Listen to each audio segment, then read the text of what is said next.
Bible Church in Lincoln, and on WOHS 1390 AM and 101.5 FM, it's the Sunday service of the Calvary Baptist Church of Shelby.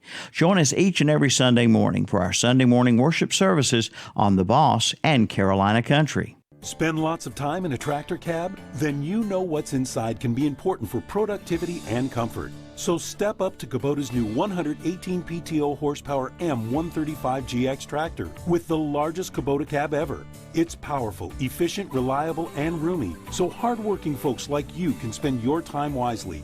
Kubota's M135GX. Step up. Now available for zero down with financing options as low as 0%. See your Kubota dealer to learn more. Your Kubota dealer is Parker Farm Service, 110 Bessie Drive in Kings Mountain. Mr. Sparky and Wise Electric Control in Cherryville want to take this time and say congratulations to all of our area graduates and a special congratulations to Savannah Grace Wise of Cherryville High School. Congratulations on your achievement.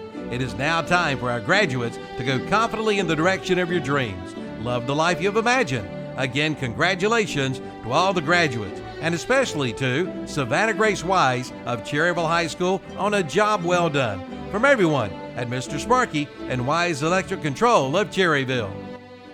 Kylie Benfield of Kings Mountain High School is this month's McDonald's KTC Broadcasting WhatsAppShopper.com Scholar Athlete of the Month. Kyler is a senior at Kings Mountain High School and is the daughter of Wyatt and Tawny Benfield.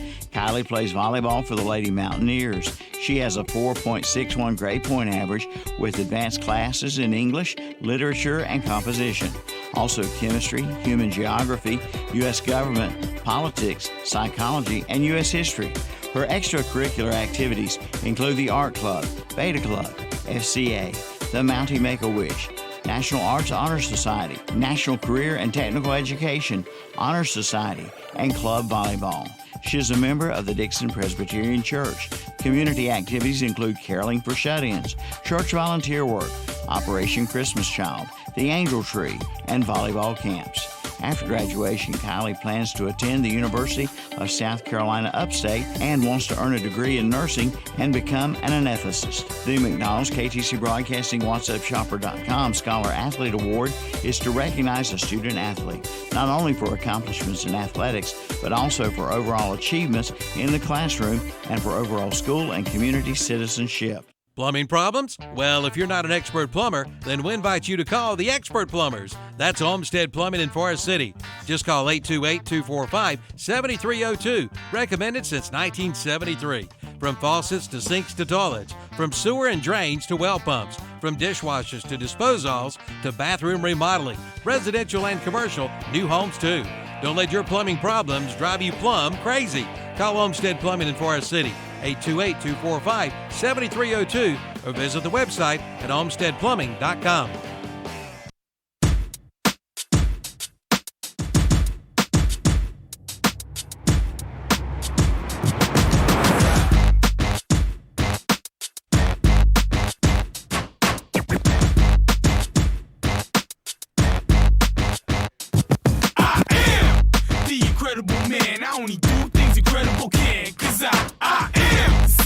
Chosen breed, you don't see too many like me, cause I am one of the reasons you do what you do when you wanna be me instead of you, cause I am still on beat, showing love to the streets, come on, you know me, cause that's who I am.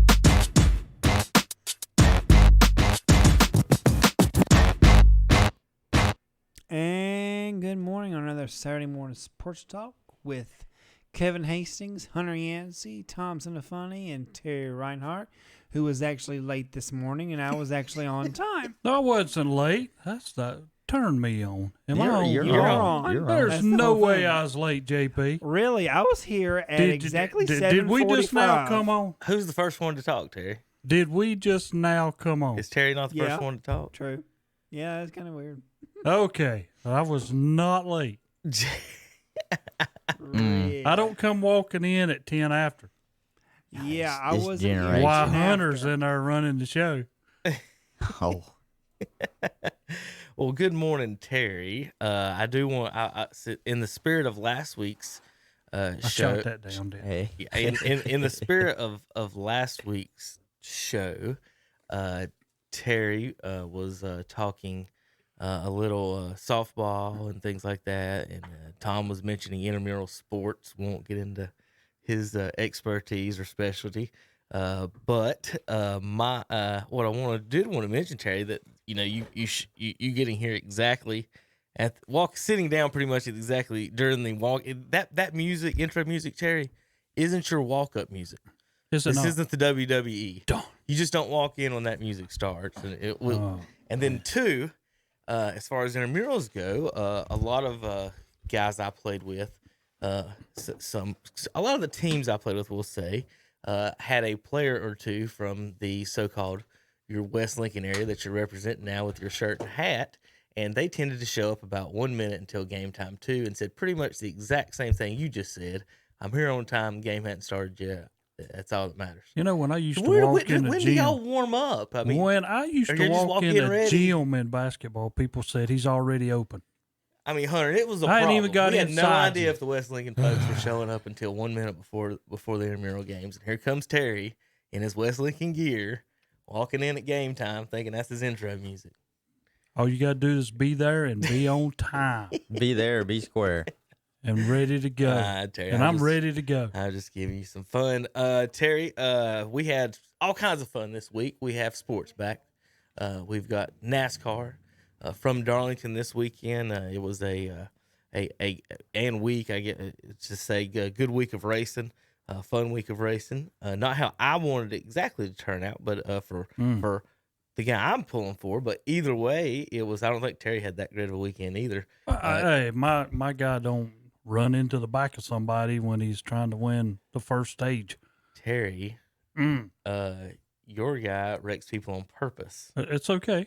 and My guy goes for the win. He don't run into people. all we know is Chase Elliott thinks Kyle Busch is number one, and that's the only thing that matters. And he let the world know that Kyle Busch is number one, didn't he, Terry? Exactly. He knows it. He knows it. Kyle's been struggling. I just, it's just awful. I don't feel. Well, I we'll wouldn't talk say NASCAR here in just a little struggling. bit. Second is struggling. Yeah, struggling.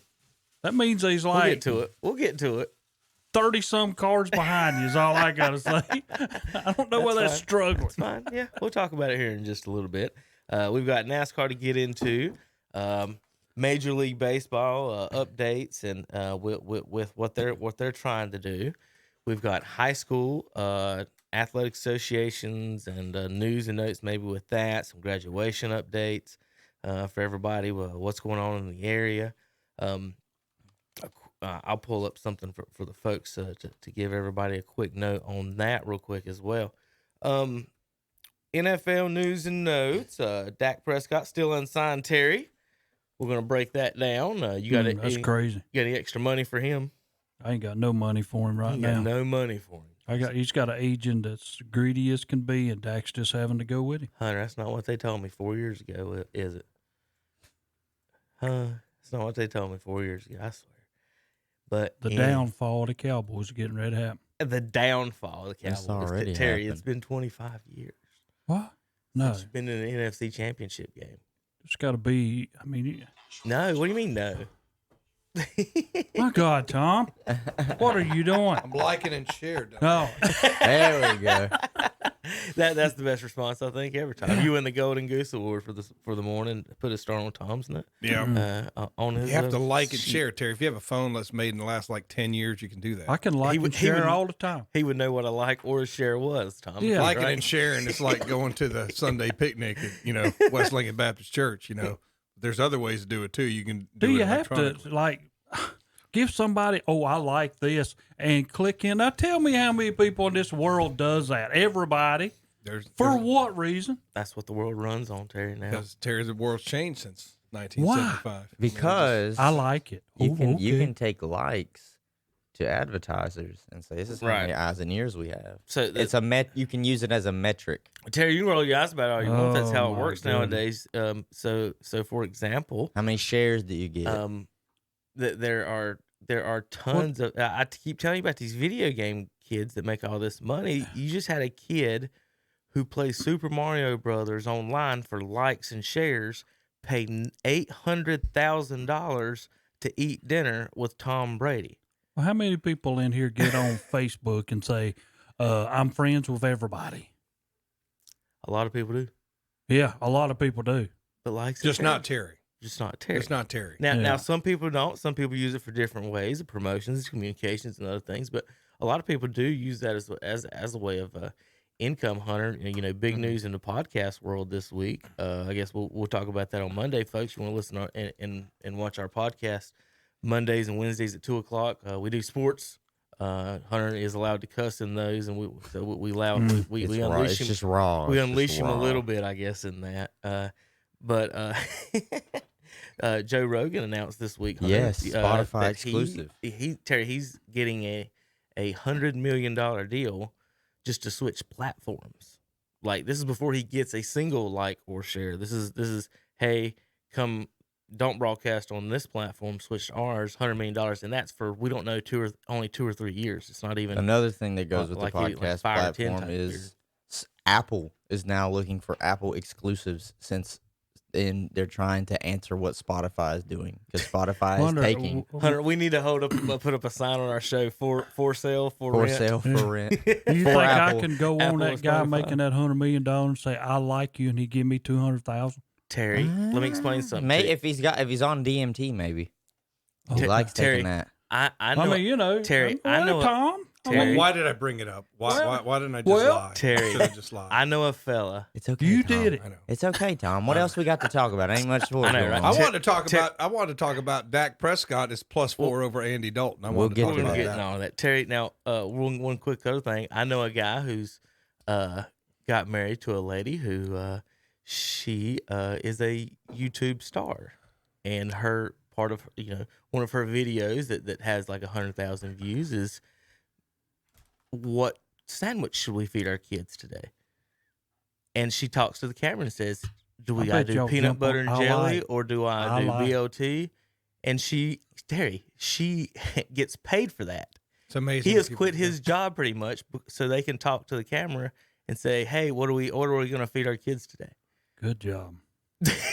I'm just telling you, he He doesn't doesn't get understand. it at all. Does He doesn't I understand. do understand. I mean, Like- I guess, in this world right now that we're living in, it's a great thing. You can do it from home. It's you all never about, have to it's, leave. It's all about entertainment. advertising. It's all about the numbers you see, the numbers Good you job, the- Tom. I know. getting the word out. Terry. It's how so radio and for television all of our has been advertisers out there, just want to internet thank you wise. for everything you guys do. So for So I us guess getting if out you there. don't get many likes, the people just didn't like what you just put on. or Is that They how it didn't see works? They didn't see it. Didn't know. see Oh, they it, didn't see it. Okay, I guess algorithms. that's how I'd look at it. Also, Here's one though. Here's one. You talk about Terry, all you this should exposure. embrace We it talk because about- then your reach is getting further. look. You say the world listens to you. Here's something for you though. every week. We can watch a woman make a sandwich for her kids, and millions of people can watch it. But like last night, I watched that old movie Miracle about the 1980 hockey team when they beat the Soviet Union. Mhm. That game wasn't even on live television. Yeah, How far have we come in 40 years that game was not seen on live television, but we can watch a woman make a freaking Did it even sandwich. happen? Terry, how about Did it even happen? It wasn't even on television. Did it even happen? Terry? I could make a sandwich like that woman does on that commercial where it's sloppy and it's wet Well, and if the you make water's it going interesting, everywhere. Terry, I'll tell you like what, that, Terry, There you you're go. getting- You're going down If you the make road. it interesting enough and say this is the best sandwich in the world, you might get some likes and some shares. Sloppy Terry sandwich channel. That Oh, was, good. we just hit. There Might you have go, we might Terry. have just went JP, see jackpot. what I get into when I come in late.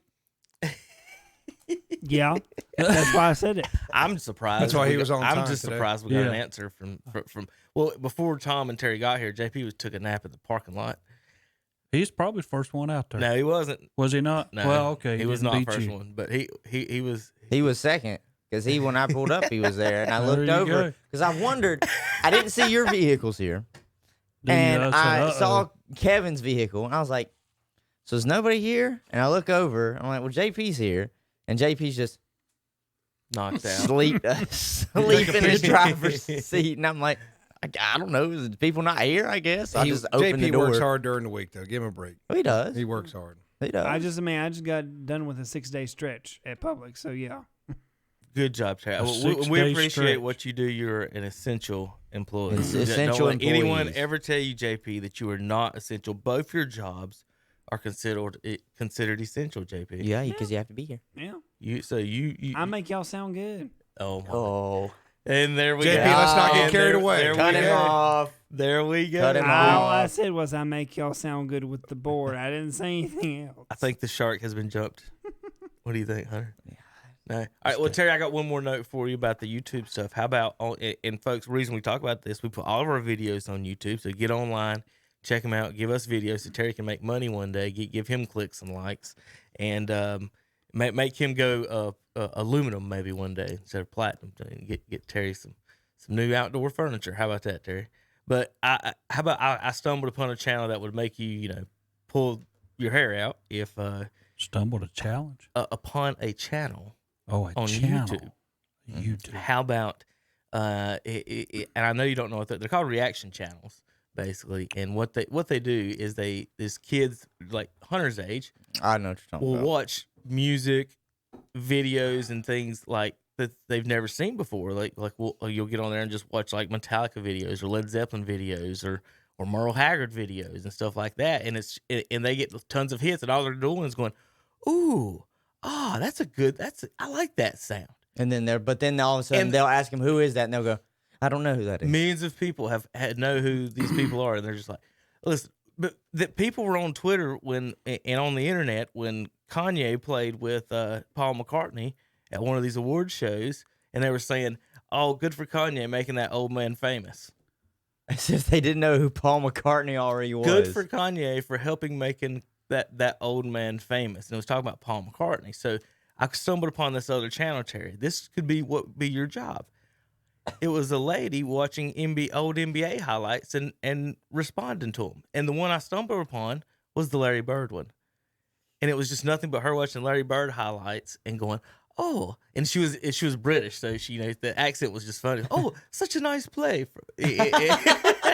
And she had over 100-something thousand hits on that, Terry. Just saying ooh and ah, nice play, Larry Bird. Okay. See, I don't know how to do this. America, to me, here we go. That's it. No. Is I have a hard time like going into restaurants, which we can do now, some, and people sitting around a family, and their two kids are on their phones, and the two grown-ups are on their phones, and they're not even speaking to each other. Now, they could be texting each other like people do, but Tom, how does that happen? Why has America come with more interest in that phone? You give a kid a phone and they're occupied for life.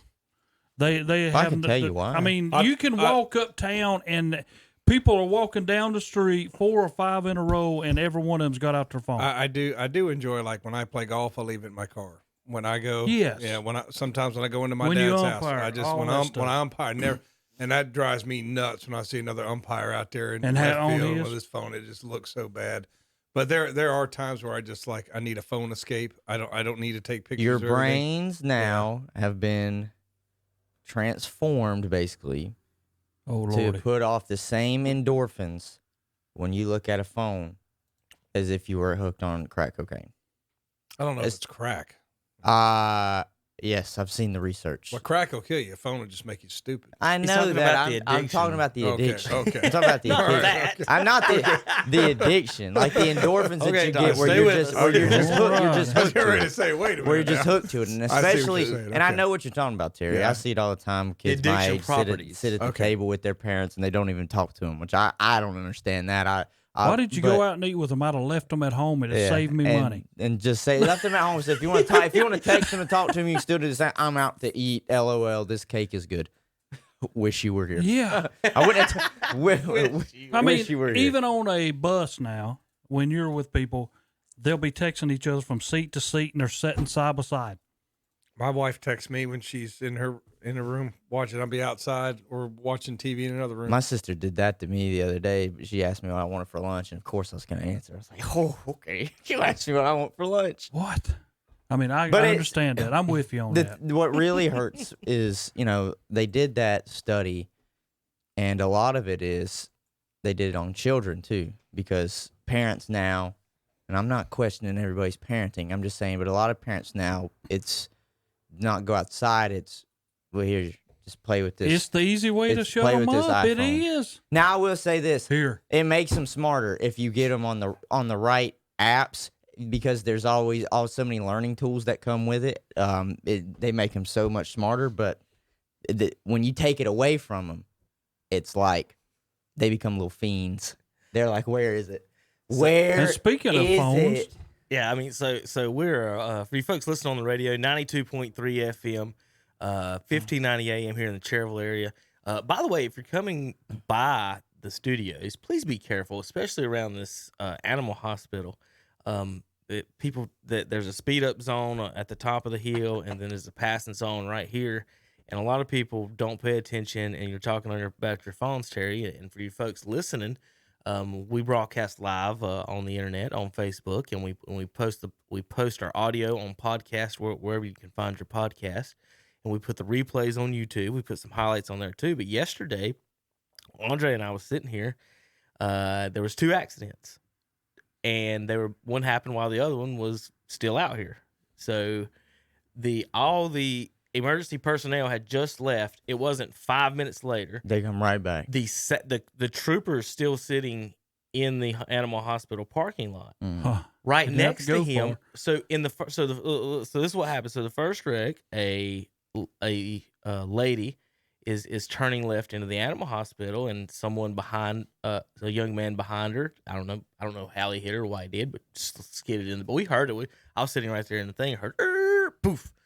And so we've heard a bunch of wrecks out here. So we go out and check and look. And Dr. Turner over here that I grew up with, Brett, he was out in the street making sure that no one needed any immediate medical attention that maybe he could help with.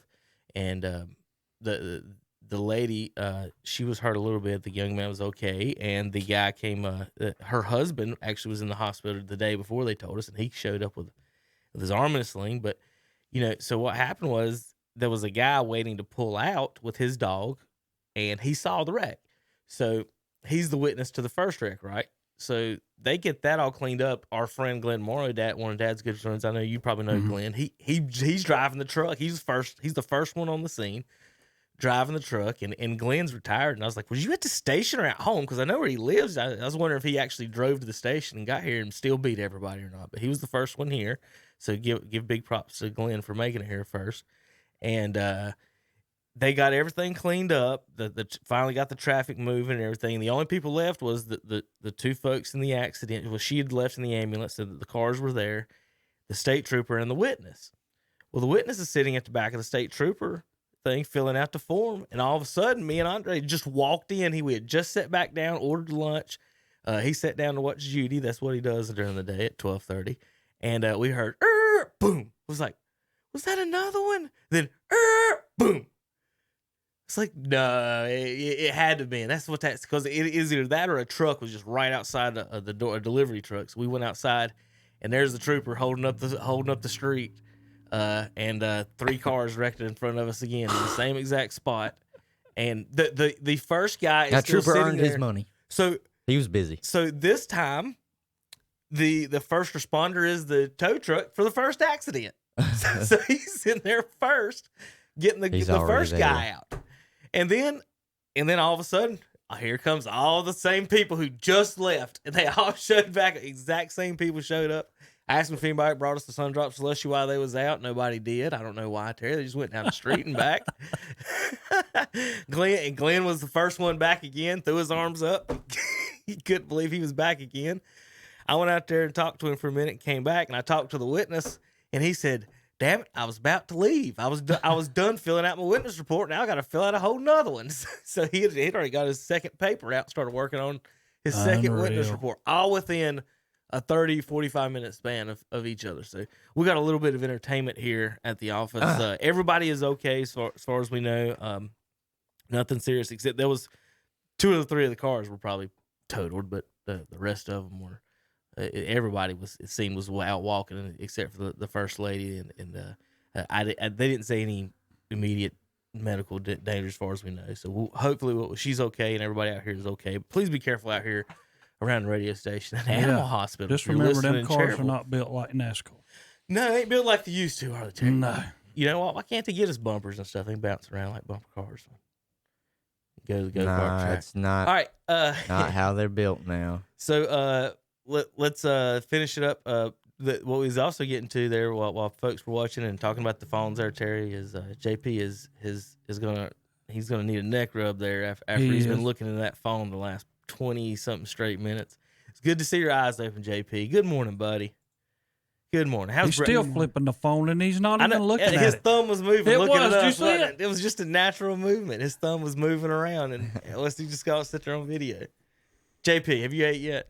No, I haven't eaten yet. That's why his eyes are still open, ain't they?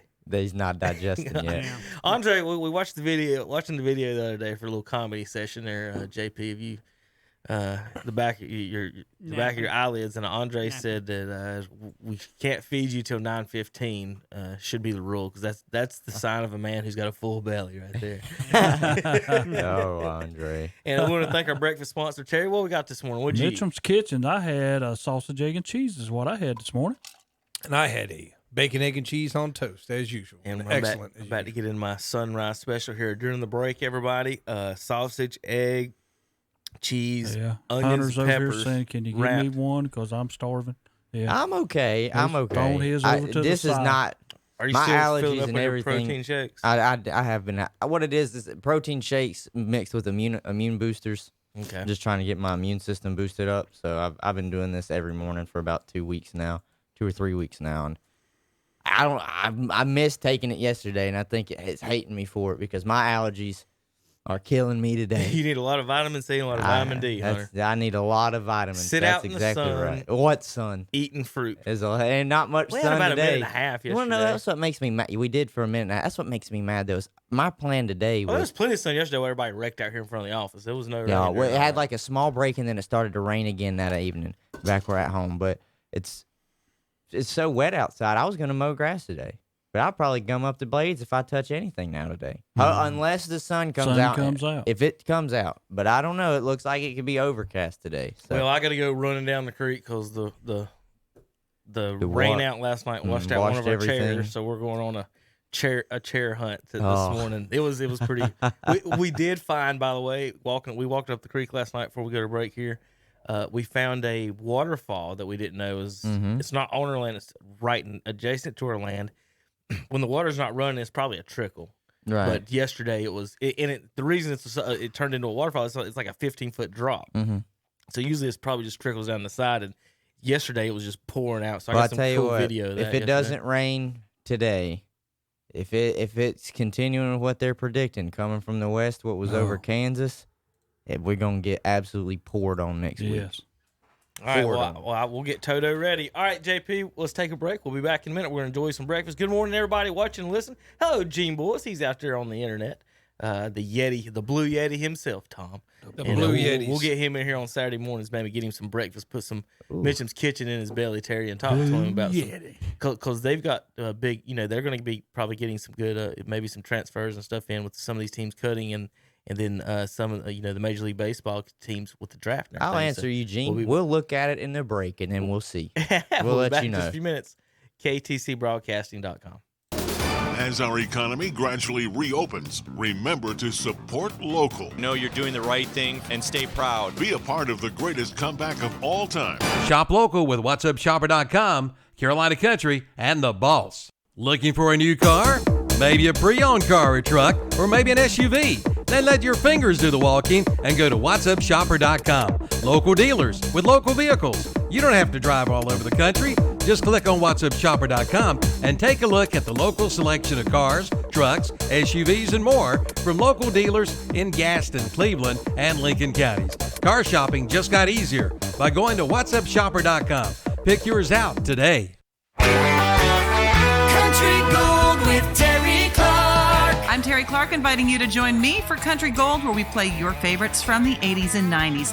This week, my guest will be Jamie O'Neal. She had a huge #1 hit 20 years ago with There Is No Arizona, and she's working on new music right now.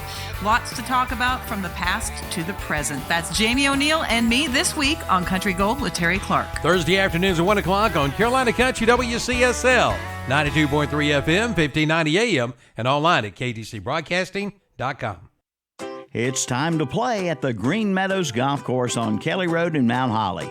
Play and ride Monday through Friday for $25. Weekends just $30. Seniors ride and play Monday through Friday for $20. And every Wednesday is Ladies' Day. Ladies play and ride for just $15. So make your tee time now by calling the Green Meadows Golf Course, 704-827-9264. Green Meadows Golf Course, 957 Kelly Road in Mount Holly. Hey, I just talked with Gerald Duncan down at Hillbilly's Barbecue and Steaks in Gastonia, and yes, hey, we both agree this is a mess. But Gerald said to tell you guys and gals that they are still open for takeouts, and they do have curb service and will deliver right to your car. Just call 704-824-8838 and enjoy that great Hillbilly's Barbecue, chicken, and steaks, along with all their sides that you've come to love. Again, for takeouts or curb service, call Hillbilly's at 704-824-8838. Hillbilly's Barbecue and Steak, 720 McCadville Road, right off I-85 in Lowell. What are you looking forward to most in life? In the book of Acts, in the first chapter, verse 9 says these words, "After saying this, he was taken up into a cloud while they were watching, and they could no longer see him. 2 white-robed men suddenly stood among them. 'Men of Galilee,' they said, 'why are you standing here staring into heaven? Jesus has been taken from you into heaven, but someday he will return from heaven in the same way you saw him go.'" Something to look forward to is the return of Jesus. This is Vince Hefner, pastor of the First Baptist Church of Cherryville, saying, don't give in to sin. Think about it. Hey, we're back on Saturday Morning Sports Talk. I was a little late on the last ad. I didn't tell the guys until game, because Americans aren't big hockey fans. You brought us back, JP. Yeah, I brought us back. And Al Michaels was on there saying, and most of these people don't know a blue line from a close line. Now now watch yourself. We're back live, so. Yeah, we are. I was just going to make sure that you weren't going to say something that you shouldn't have said. I got into like I said, we don't talk about hockey much on the show, but watching the old 1980 team and the highlights and good old young Al Michaels calling that game, and it was really cool. And like I was telling Terry, the best quote was when Al Michaels said, "Most of the people in this arena don't know a blue line from a clothesline," and they probably didn't. But it was just a great story, and they had some of the old guys back on there interviewing. So without sports, the stories like the Michael Jordan story, the documentary, the story of that 1980 hockey team. It's good to get back into the good stories of these successful teams, or successful careers and things. So I have enjoyed that, although my void has not been filled by Chase Elliott shooting Kyle Busch, the bird. But I did read about it. I think it was pretty interesting. I know we're going to get into that eventually. That's all just do. In just a shoot second. one. He's not going to go up to him and confront him. Well, real quick before we talk about it, Kyle's a tough one, Terry. I'm sure he. Jesus, I got that. He's got a little bit more into him now. He's he was young and he went through them little all battles. The people who can't now you fight got them in little NASCAR, kids. He is in the top 5. He's on the Mount Rushmore of people who can't fight in Russ. Well, now Kurt, we're I bet he talking can about scrap, Chase Elliott. But Kyle and You're talking about X-24/7. You could probably get Kyle to tap out Busch. in a finger hold or something like that, or pinch his ear or something. Congratulations, class of 2020. If you've been listening to the radio out and about, you've heard some of our announcements and some of our local businesses, getting some shout outs to some of the local seniors. Yeah.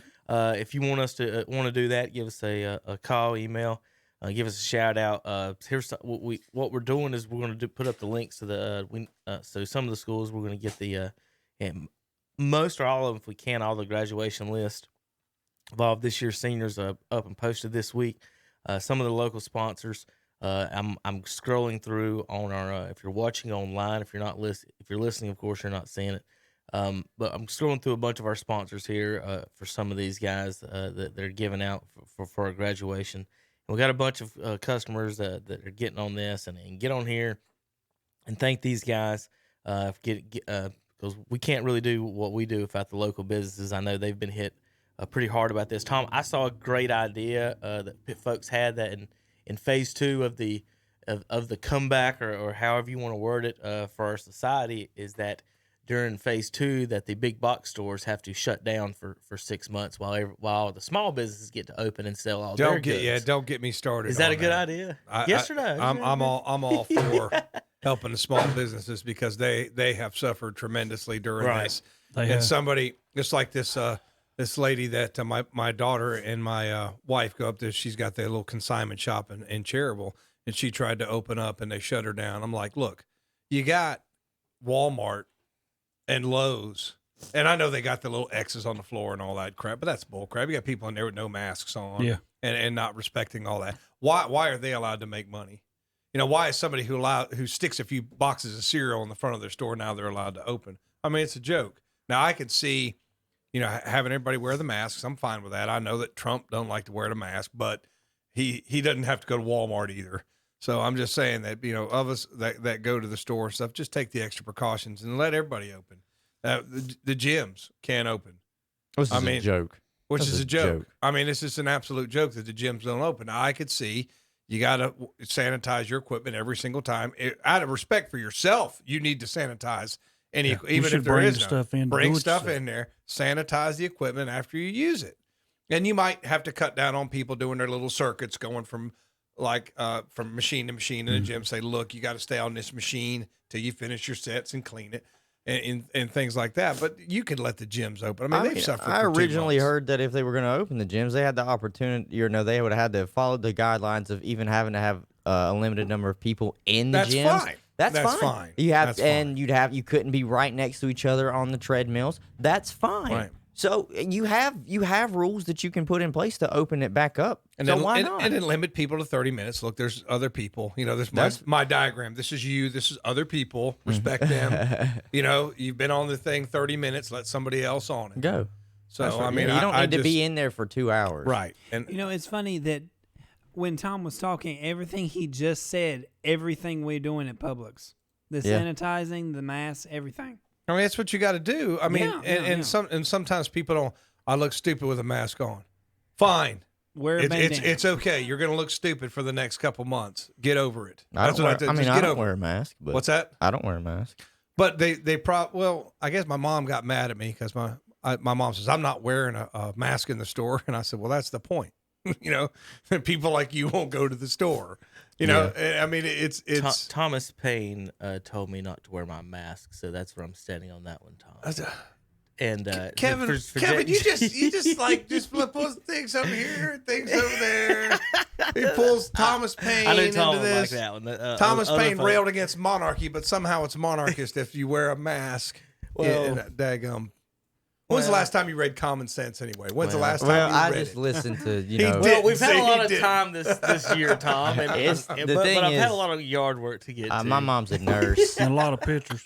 My mother's a nurse, so There's no I pictures hear, in Thomas Paine's Common Sense. I hear every update. I've seen plenty of Thomas Paine memes. Don't talk. I've seen plenty of those. I hear every update through my mother because she's a nurse, works in the hospital setting, and the doctors have even said, it's for some people that are healthy, it's not really good for you to wear a mask because not only that, but you're preventing yourself from getting good germs as well.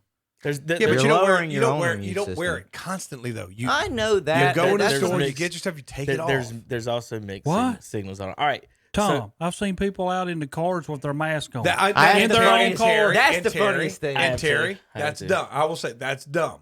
The best you one. go, The you best go one into is the store, put the mask on. You leave the store, take the mask The off. only one- Terry. Have you seen anyone? I've seen someone driving a convertible with their mask on. Oh, The only people that should have their Okay. mask on probably in their vehicle are Denny Hamlin. no. Yeah, did you see that? Listen, no, I'm talking real life. Did you It's see it, probably like Tom? FedEx and UPS drivers if they don't always have the same truck every day. Right, yes. If they're Yeah. interchanging people getting in and out of different trucks, yeah, I'd probably wear a mask in the truck. But I mean, it's just people don't have. look, Like I damn it, say- Cooper, open the dang state back up. Yeah, I mean, I think that they'll go into Fully. phase. I think they'll go into phase 2. Phase. We're really not in phase 2. We're in phase like 1.5. Well, I was gonna say 1 point, yeah, Yeah. because I phase think- 2 technically was yesterday, the start of it at like 5:00. Whatever. It's aggravating, but people need to do their part. But at the same time, it is just not what we've done. I mean, everything we do is to help Sam Walton's family. I know he's dead. Jeff Bezos. That's the big things is the local businesses. Is that Tom? You got hundreds and hundreds of people and where JP works and the other big box stores. And you're talking about your friend, she might have 10 people come through a day at some of these small businesses. And how is that worse? Or they can't be It's careful. dumb. They can't. Wouldn't those people be more careful? Hey, welcome to my store. Here's some hand sanitizer. Let me show you around. Helpful. Anything you need, I'll grab for you. Whatever you want to do. It'll be more personable. That's how businesses used to be. I know you all guys remember those. But speaking of face masks, Tom, did you see this Danny Hamlin face mask when he won? The plastic one. No, yeah, that's his. His mask is his face. Oh, he had it personalized with his face and a smile. Now, my question is, for you folks watching, you see Danny's big old goofy smile on his face mask. Genius marketing idea. Right. So he's on all kinds of stuff right now with this thing. My question is, Terry, if he would have lost, would have he had a sad face mask? Probably. Yeah, I guarantee you. Is there a frowny face mask in that car right now in his pocket somewhere? Yeah. I just need those things I need to know. Did they hand it to him, in the last pit stop? Just very specific details because they obviously thought about this one. So did they think about, hey, if I don't win, am I going to walk around looking like a jackwagon? That looks very, very disturbing. It does, doesn't it? I mean, if he had something else, but it's like, what? He's going to be memed for the rest of time for that right there. Every NASCAR, everything. This is how I feel about this. This is how I feel about that. So Denny, be prepared for the Denny Hamlin photo of him and his mask on about everything for the rest of your life when it comes to NASCAR. But NASCAR is back, Terry. In Darlington this week, we had, let's see, you can probably buy it. Let's see, 3 layers of protection. Probably buy it. We don't need that. We went to Darlington this week. In the first race, Terry, yes, I did cuss and scream and was very upset with Jimmy Johnson. No, it wasn't his fault. It was the fool in front of him. We talked about it all week.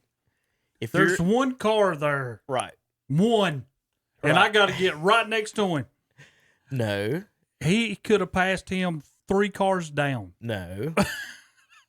Small details, Terry. Terry always skips the details. Now, yeah, okay. The details are the guy in front of him, Boucher, I think is his name, is driving so bad he's all over the track. He's in dead last, and he's about to get lapped in segment 1. Tom, this ain't segment 2 or the end of the race. Yeah, he's only had time to get lapped in 1 segment. Yeah, I read a little bit about this. GTFOTW. Get out of the way, Boucher. Here comes the train. 1. So if you'll notice in the video, Jimmy had to change lane 3 times trying to get around this Yahoo because what he was doing, because of stage racing, was trying to not get lapped before the end of the stage, which was also dumb because he had got to wave around as one of the last cars, if I would imagine, right? So, 2, get out of the way. Now, what happened, Jimmy went low, went back high, Boucher went high, and then Boucher was like, I'm getting out of the way. So he tried to get out of Jimmy's way again. Jimmy dove low. Boucher, I think, tried to get out of his way again, went high, and Jimmy had already started going high, and that's when he caught him there against the wall. It was all stupid altogether from all around, all of them. And I'd waited. I just screamed at the TV, Terry. I waited 7 damn weeks or 8 weeks for this, and you run in to this dodo running around every lane on the track on the last lap of the first. Everyone is to blame. Everyone. So for race 1, it was. And just, then Jimmy just a said, shame. "I apologize, guys. It's my fault." Well, Terry, if you know Jimmy Johnson, he's never blamed or got mad at anyone in the history of his career. He should have not got mad at anyone. You don't think the last place car should just not try to get out the way when the train's coming through and have pick a damn where's lane? Your spotter? How about pick a lane? Go low. Pick Go a low. lane. Go low. They didn't. He was all over the track. That's the thing. He painted if there was paint on his wheels, turn 2 would have been purple or whatever paint that it was. I sat there the whole when turn. that happened, and I told myself, Kevin, just cut the television off. I didn't cut it off. I walked in the house in disbelief because what had just happened was my wife and kids had just left to go to their nanas for a little bit. And so I had no one to yell at, fuss, or complain to. I didn't want to get on the phone or text anybody because I was just so mad. So I just went in the house and screamed some cuss words at the dogs probably and yelled at them. That scared them a little bit. Like, what in the world? It's just all around us. The whole thing was just stupid. It wasn't all Jimmy's fault. It wasn't all the other guys' fault. It was a combination of. he could. The thing about Jimmy, my thing is, they've made some bad moves. That their cars are good. Obviously, Chevys are doing good. He could have lifted a little bit when he saw the guy all over the place. He should have realized, and I think what he made a mistake was, maybe I should probably lift here, let this guy not wreck him. He might even wreck himself the way he's all over the track, and then finish this lap and get it over with. That's the mistake he made. This is the last dang lap. Let's get it in, get under the caution, get it over with. And I'm kind he's of trying worried to lap about a him. guy. Really, to tell you the truth, Kevin, I'm kind of worried about him because in the Roval a few years ago when he was in the chase and going to make the chase, and then he had that bump up with Martin Truex at the very end of it for both of them trying to win that race. Truex needed to get out of the way. Yeah. And then in this one, when all you got to do is be low and you're going to be number one in phase one and gain all them points, then you end up with nothing out of it. I mean, he's 8th in points. Never mind. That's the results. I think he's 12th in points. I'm starting to worry about him a little bit. Starting to worry. Well, it is his last year, Terry. He's announced his retirement. But I think they're going to be okay. The second. So let's go to the first race. Was won. Crap, I was just on the results. Kevin Harvick won the first race. Kevin Harvick won the first race. And so he's a cheater. Well, I picked him last week. Yeah. His 50th win. Okay. Terry, you picked him. I picked Hamlin. So we both got a win in the Darlington races this week. But the Harvick situation, they got good cars. He's got a good crew chief. And Hunter has a different opinion on how they attain those results. Look, man, just based on, I know he won it last year. He was really good last year. But after every race, it seemed like there was something inspection wise that they were really questioning, and whether or not they were going to come down on him or not. That was the big question. I know the dip in the windshield was a big one last year. Aerodynamically, didn't really make sense for him. I think he had a problem with one of his spoilers last year as well, maybe being a little bit not like too close to not being regulation what they wanted it to be. He just had a lot of brush ups last year. I won't take away that he's not a good driver. I know it's just you separate yourself skill wise. But I'm just saying, if you do have if you're being questioned, there's something questionable after every post race that you win, you start to raise eyebrows. It's that's just how it is. So. The question I have with it, Hunter, is this. I know before the race, they're going to check your car to make sure everything's balanced. If it's not, you do like all the rest of them. You go to the back. That's where you're going to start from. That's what they did with Kyle Busch. He went to the back. But at the end of the race, when it is done and you fail inspection, that should come back on you. I'm sorry, we taken the victory away. Whoever finished second. That was one of the problems I had with it last year. He did fail a post-race inspection. It wasn't pre-race; it was post-race inspection. They didn't take the victory from him. That's what I'm saying. They didn't vacate it. It's kind of like the Astros thing, right? Obviously, you cheated. Hey, but it's okay. Hey, keep the trophy. It's just a piece of metal. And you wonder why. And you wonder why Tom Brady deflates footballs. He still got the Super Bowl. Still got the Super Bowl trophy. So I mean, I don't know why we're like this. I don't know why we cater to cheaters, but it seems like we do. I mean, that's why you ain't cheating. And I hate to be that way because the only people anybody holds any cheating to account is Bonds and McGuire. Steroids users. They hold everybody. Every other cheating is okay, and everybody loved. And everybody caught. Every other cheating, and everybody loved watching them hitting the ball 550 feet. And see, I hate to be that way because it does take away from Kevin Harvick for me. It's just. But that's unfortunate. That I will always remember that. I'm not a big race aficionado, but all I used to hear about from my cousin was, it was something questionable post-race inspection. Something was questionable post-race inspection, but he still won. Yeah, if it was something questionable, you should lose. I mean, that's the problem. I understand at the start, if you failed that inspection, it's easy. We move you to the back. It's simple. That I can handle every bit of that. But at the end of the race, if you fail that inspection, then that means you did something wrong to your car while it was on the track. So I have a hard time with that. I just hate to do that. I hate to be that way, but it'll always be like a black stain. Kind of like now with the Astros. It'll follow them forever. I know they're still champions, but it'll follow them in my forever. opinion, they're not champions. But I mean, me too. Well, okay. So each one of them players are not a champion. At the age of 37, Harvick had 22 victories. In the last 7 years, he's had 28 victories. Because he's cheating. I'm just saying he's got a good crew chief. Tom. I mean, I'm just saying. They don't take the trophy. They don't take the money. There's no. So let's talk about Wednesdays. Speaking of, let's talk about Terry's man here. So we're in the Toyota 500. The Chevy is in third. Hauling behind is Chase Elliott, America's favorite driver, who replaced Terry's favorite driver was Earnhardt Jr. Now America's favorite is Chase Elliott, according to the polls. That's what they say. Chase runs in the family. Was blowing the doors off of Kyle Busch and chasing down the leader, Denny Hamlin.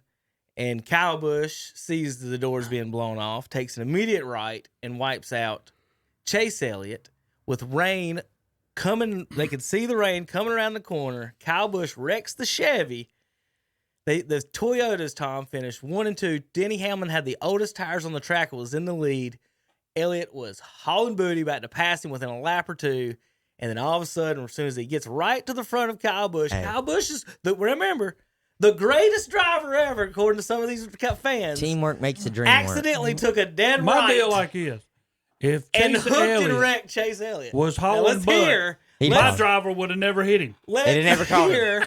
He didn't catch him. He was passing him. Yeah, and he just wasn't quick Let's enough. hear the Terry's shenanigans about how the second place Toyota car raced the Chevy, who was about to pass 2 Toyotas for the win. Gosh, Chase Elliott really that good though? If he can't hold tight that steering wheel off a little nudge, in the Toyota nudge, that the little Toyota nudge. 500.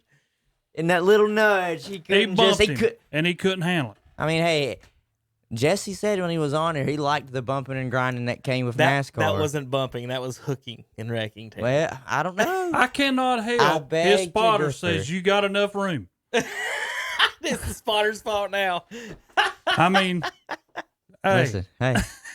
Jeez. Look, I mean, teamwork makes the dream work, and he got Denny his victory, so that JGR could get a bonus today. I've been waiting days to hear Terry's and Denny Hamlin, for him, he's lucky that they stopped it because Kyle would have got him. Probably. Terry. Seriously, though, I'll say this. It's hard for me to decipher between Denny and Kyle really who the better driver is because they're both really good. Both good. They're both really good. The thing I like about Kyle, and that's one of the reasons that when I was a Earnhardt Jr. fan, I stayed with him because I was an Earnhardt fan. So when he left, I kept asking myself, I said, well, who do you pull for? I'm not pulling, and nothing wrong with Jimmy Johnson. I like Jimmy Johnson. He's as natural as a good boy show that you ever want to stick out there. He's not going to bump nobody. He's not going to force himself in there to do anything.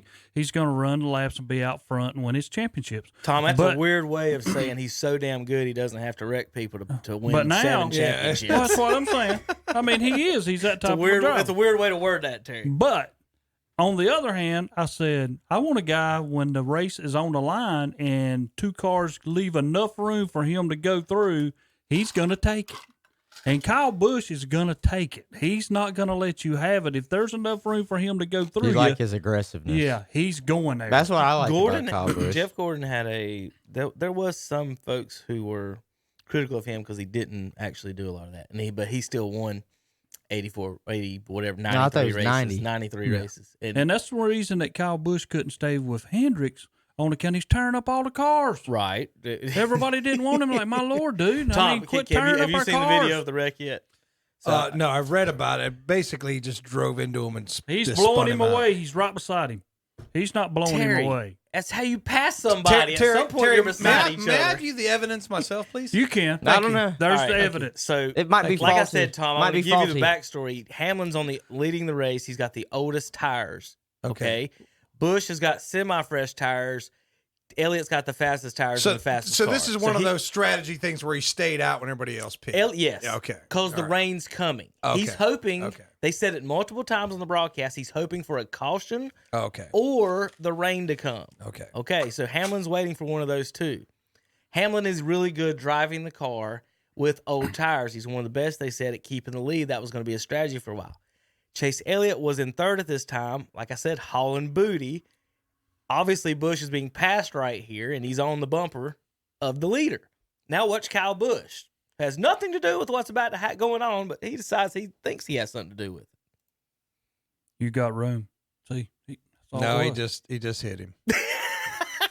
That was going too fast for you to see that, Tom. That's going too fast. He for just you to turned up see. into him, Terry. And We keep watching. Tom, you keep your eyes my. on it for just a minute as the highlights come. Well, look at that car now. It's done. Listen, Finished. all I know is I think he had some room. I don't know about you, Terry. I think he did. I think he had some room. My daughter liked the M&M's car the other day, but so the I liked kids, his I do paint have the scheme. kids brainwashed so much. Now here's Chase's salute. He's going to get out and say hello to Kyle Busch in a second. But I've got my kids so brainwashed into being Jimmy Johnson fans now. I'm playing the video game and I'm playing with the 43 car, and they are literally pulling against me, against Jimmy. They're pulling for Jimmy Johnson on the video game against me. And I'm like, what are y'all doing? I'm feed y'all. But This is the best part, though. This is the best part. Chase tells him he's number one, Tom. Yeah. He was actually number 2 in that spot, but he ended up being. Don't give him free advertising. Good. I was trying to hit a button. Get him off the screen. There we go. Hey, Terry, you got to play games with these. We can just agree to disagree. All right, Tom. I So, what do guess. you think about the wreck? He got to see it so He- fast. He he don't wrecked- remember what happened. I mean, it's just good old. That looked like Days of Thunder. What was his name? Russ Wheeler type stuff there, man. Come Tom, on you don't now. even have Tom, on your that was glasses. aggressive driving. No, that's called wrecking somebody. You didn't even see They it. always want you, You to don't be even the have on your passive glasses. passive driver. Terry, No, he put his aggressive. right fender into his left quarter panel to spin him. On The a straight- spotter on a said he straightaway. had On a enough straightaway. room. He was trying to On the hit the straightaway. turn early. On the That's straightaway. what it was. That's all. Because when you go to the turn, you want to hit. Go from the low end to the Yeah. outside. Yeah, Here's yeah. another- He, That's he the was strategy. he was You go winding down the up. straightaway on He the was inside, winding Tom, up you to get in the corner, slingshot you go to the himself But down. plus, too, you gonna kill somebody driving like that. Well, he didn't get killed. I mean, but dude, you don't. Chase Elliott, he look how happy he was. He called him number one. Yeah. He called him number one. He said, "You're the He best." knows who the better driver of the two are. I'm just telling you, man. You don't like when I see stuff like that. That's the equivalent of Draymond Green kicking somebody in the genitals. What's Whoa, wrong whoa, with whoa, it, Tom? whoa, whoa, whoa! Tom, Don't what's wrong go with that it? low. Now Terry defends no, both no, of them. no. I know. Like, But it's the same thing. Like, what is I'm is not with good. who is I'm this not guy? good enough, so I resort to non-civilized tactics. Tom, here's the problem. If he would have just stayed in line like Kyle Busch, get in front of him, and let Kyle and Denny run for the championship, he could have finished third. Here's some more. He tried to do one of them things. He ends up finishing 39th. Hey, it's all on him. No, you Terry. did it, buddy. Terry. Gene, I saw Tom, your wow. comment. Tom, here's another angle. He had plenty of room to go. If he actually had the faster car, he had plenty. Oh, of we room. got to go back. See, It's we've about to already show- took him out. He had to get We've- in there. Did you see what Terry just say? We've he already had took to him get out. in there. He had to get in. See all them cars coming? They're 3 wide right there. And Why Bush would had all to get them to the pass you? outside. Yeah, he had to get there. Here he goes, Tom. Yeah. Look see at here? it, hauling butt around the outside of him, blowing by him. Oh God, I'm All going right, up you third. got room. Yep. Oop, That's oh, all it I'm was. sorry. That's all it was. Gene said maybe we can get a KTC broadcasting car to race at Cherokee. Yeah. Gene, we have to win at Cherokee first to be able to afford the KTC broadcasting car to See, race at here Cherokee. would be the problem. If we were on a track, you and Kevin, we'd leave y'all hanging. Because me and Hunter taking y'all out. We're Oh, going to God. the front. And then there'd be a fight. Just go ahead and tell you. No, you Okay. wouldn't. You'd be like him, We'll saluting throw, us. hey, we'll Let me throw put it this way. fisticuffs, but You only better one wreck of me us on is the last. walking You better away. wreck me on the last lap, Terry, because if there's any laps left, I'm waiting for you to come around. Y'all would Hey, be saluting us as listen, we went by. I'm just saying. We can finish. We can take it up with each other with fisticuffs after, but only one of us is gonna be holding the trophy. I can promise you that. How funny or great would it be if they had some type of, the Fight club. Well, not NASCAR let's Fight Club. not really hit real fist like UFC, but the blow up fist or something like that. Sock and boppers The or soccer whatever. bop, these yeah, are. well, you could Hulk hit it. hands. They Put could Hulk really, hands they on them. could go at it for a minute and take out their frustrations. It would be fun, funny. I'll tell you what. The fans would just go If you nuts. put those they'd Hulk probably be hands with- packed watching. Wouldn't they? If you put that up on the big screen, the fans would lose it. Watching Kyle. What if you could watch Chase? Have a challenge. You can have a challenge once a year where you challenge somebody to a Well, post look. race. I remember what Jesse told us about the Fight. story about his grandfather. His grandfather was a race promoter for a racetrack. I can't remember where it was. It was a local one. And he told the boys, he said, look, if you're going to fight, do it on the front part Okay, where Yeah. the fans can see it. He said, if He you said do it fa- on the front stretch. on the front stretch, he said, do it don't where the fight in fans the can pits, see it. don't fight back there. Don't fight in right your trailers. here. Don't fight in the pits, because if you do, I'm calling the cops. But if you fight right here, I might slip you a little extra money. All right, let's go, because that's gonna promote it. The fans are gonna get into it. That's it. That's what the promoters want Hey. to do. That's like fight promoters. So Tom, unbiased judgment. Did Kyle Busch wreck? Chase Elliott. We're talking Like to Chase- somebody looked who like don't like racing. Chase Elliott was gonna. I never said I didn't like racing, Terry. Tom, in that caution that they caused that caution is when the rain out was. Yeah. So they stopped the race immediately. What right then. it looked like it looked like one car is blowing by another while on your way by. Boop. Here's a little love tap, and you put them in the wall. Hey. Which you could Hey. you could freaking hurt somebody too, man. Kyle. I mean that's the you could hurt somebody. Spotter says, Kyle, you got room. Does Chase Elliott have children? I don't think he does. I don't think he does. I mean, these He's guys awful young. got kids. They got families. I mean, You know, Kyle you- Busch does. This is the only thing that's going to come out of this, though. Seriously, Kyle Busch has got to watch his rearview mirror the whole time this next race. He said, "I know what's coming to us." That's exactly Wait a right. minute, did He's Busch, gotta watch- did Busch get did he get fined? No, they ain't gonna find that. They've That's racing. That's not racing. By That's not law racing. of the All right, sport, JP, were they in get on two that cars mouse. racing against each other? That's Dale Earnhardt. He That's dirty. says, get out of the way. I'm tell you coming what. through. If I would have raced, Listen. he might have whipped me, but Dale Earnhardt and I would have. I will say this: Kyle is doing everything in his power to become the new Intimidator. No, I mean, Yeah, they're going to change He his car is. to black. Because Junior coming up. Junior didn't live up to it. He didn't. Junior is a good old country boy. He is not intimidating at all. I just tell He's you. also 5'0" like Jeff Gordon is. but that's JP, you're beside- on the cameras now. That mouse in front of you right there is all you, buddy. You're in charge now. I had to show some internet stuff for a minute, and now there you go. Good morning, JP. You turn your mic on when you say morning, please. Morning.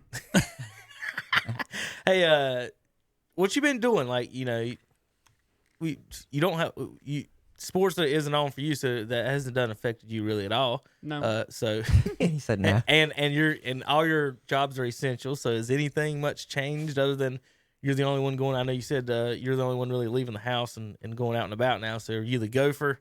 And Basically. JP, go get are you go do whatever we need? Pretty much, yeah. All right, buddy. Well, how's your breakfast? It's good. It's really good. All right. Well, we're gonna get just relax. Get back. You're on the cameraman now, JP. So we'll just making sure you're in charge there. All righty. All right, buddy. Good morning. Good morning. Seems like he's got to wind up somewhere, Terry. There's somewhere on his back or somewhere you got to wind him up. I can never figure him out. When he There's a gets here snake in my early, boot. when he gets here early, this is what we get. If he gets here late, he's asleep. So I'm not quite sure what do we ever get from JP. I'm scared to have him take out my groceries at Publix. I'm serious. I don't know where they'd be. They might be in somebody else's car, for all I know. So JP, do you know what Mount Rushmore is? Yes. Okay. I'm gonna have a Mount Rushmore question for you in just a little bit. Okay. You think you can follow along? I hope so, yeah. All right. So I'm going to get to you in just a little bit. All right. All right. Get back to playing on the cameras, and we're going to continue our NASCAR section here, talking about this weekend's schedule. Coming to Charlotte, we were going to break. Coca-Cola 600. We've got, let's see. Oh, that's not my button. there. Charlotte Yep. Motor Speedway. Charlotte. 6 As long o'clock. as the rains don't hit. Real quick, I'm going to back up the Wednesday race of Johnson. He moved from 37th to 8th. I think the mistake he made in that race wasn't him. I think his crew chief messed up, Terry. You remember near the end of the race, they're in that spot where they're running out of gas and tires, and at some point they're going to start to have green flag race stop. So for folks don't know, you'd rather pit during the caution when everyone else is pitting, so you're not losing massive amounts of space on the track. If a caution comes out while you're in the pits, you're pretty much screwed. Yeah, and you're you done. got to go in the back of whatever line you was in, and the guys out there, you're lapped down. So when they came back out, it wasn't like 5 cars were on the lead lap at one point, and everybody had to take 20 cars had to take the drive around. The drive Yeah. around. So sorry, JP, I didn't mean to hit that mouse. So one of the things I was yelling at the screen was about when one of the leaders came in. I don't know if it's Bush or I can't remember who was Hamlin first came in. No, Hamlin never came in. They pitted, and they started. Larry McReynolds, started talking about the pit strategies or what are they going to do. And I started yelling at the screen, "Stay out!" Because I've been playing the game a lot during this break with the kids. I'm just like, I know he's got 5 or 6 laps left of gas. If you're running 10th the whole race and you're not catching them, it's hard to catch people and pass people at Darlington. He's already passed 29 cars. So passing the last 8 is a little bit different than passing those yahoos in the back. Yeah. So I was yelling at the screen chair. I don't know what you think. Stay out, stay out, stay out, stay out. Hope for a caution or just pit later. Because if you wait to pit later, you're still in the same situation. If you pit now, you're going to come back out at the end of the thing, 10th, 12th, 15th. And that's what happened with him. If he would have stayed out, it wasn't 2 laps after those guys started, the dang caution come out. Yeah. And I was like, see? And he would have been one of those top 5 cars at Darlington with up a lap going into that last little part. And I'm not a crew chief or anything. I can't turn a wrench or anything, know about it. But at that point, that's the strategy that I was going with. As someone who was running 10th to 12th to 15th, as someone who hasn't won in 90-some races or whatever it is, and the 7-time champion, are trying to get in, and after what happened on Sunday, wouldn't you think a new crew chief would try to make that type of move? Because making the move he made was just saying, we're just going to keep moving, maybe get 2 more spots. By pitching what he did, he's saying we're going to get 2 more. If you take the chance, you can win the race. Well, he thought at the time that he did it, and people have to understand you are racing at Darlington. Right. Your tires do mean a little bit, but not as much as some other tracks would be. And when you're sitting back there, are you the first one coming or are you not the first one coming? If the guy in front of you comes, then you might go with them and try to beat that guy by out to be the first one in behind the cars that stayed out, to move forward. But I don't know and I'm like you, when you're 10th, 11th, and 12th, to me, I don't think you have another choice on my end. I think that he might have did what was best or what he thought was going to be best. I think the crew chief did what was safest. He probably did. Because he pitted with the leaders. And he didn't want to stay out there other and leaders. Then everybody else come in and then everybody passing him, down the stretch. Well, yeah. So, when you're 10th, 11th, I understand him coming in, but that's probably the best choice for him. If you'd have been that was a points move, not a race winning move, though. Yeah, that's true. For my perspective on that decision, other than Chase getting wrecked there, the finish in the first race that wasn't sponsored by Toyota, with no Toyotas wrecking anyone, was Ford, Chevy, and then the Toyota 500, Tom, was Toyota, Ford, Toyota. So you're saying it's a conspiracy? Not a conspiracy, just saying. Terry, you're so worried about him. Terry, you're so worried about Jimmy. He was the highest finishing Chevrolet in Wednesday's race. What did you think about them dodos putting the banners on the wall at Darlington? And they hit the banners and scraped them off. I didn't have nothing wrong with it. I think now we're going through where people are doing all kind of different things. And to me, it was not a good move, but Gordon was making a point. You don't do that at Darlington. That's what I'm saying, but dodos. Because you're supposed to paint them on at the racetrack. So what happened? They use those stickers that they do the race cars and everything with, and everything else in the world with now. And somebody scraped the dang sticker off the wall, and then it got in the hoods of a couple of the drivers. I think Hamlin. It bounced back to Clint Boyer, and caused some problems. It could have ended someone's day easily, and just a silly / bonehead. I don't think they'll have that up at Darlington anymore. I don't think so. They could probably do that at certain tracks and certain corners where there's nothing there, but you can't do that at Darlington at all. You can't do that. There's a black stripe all the way around. Now the other race, you watched the one Thursday, the Xfinity, where I did not get into that because it changed so many times. I went out to dinner. Kyle Busch finished second in that one. Also, yeah, it's nice. He was banging with the guy getting ready to win the race. So why didn't he wreck him? Well, I give him a lot of credit for that, because of all times after this guy wins, I was more for this guy to win that race than Kyle Busch was. Chase Briscoe won. Yeah. because he had just lost his baby a couple days earlier. His wife had a miscarriage or something happen, and then he goes up and wins this race. And, I appreciate what he said, because first thing he said, hey, God works in mysterious ways. He said, I just lost my baby, and then I win this race, So Well, congratulations to him. Well, good for Kyle for not wrecking him. Well, he banged him a few times. Yeah, they hit each other quite a few times.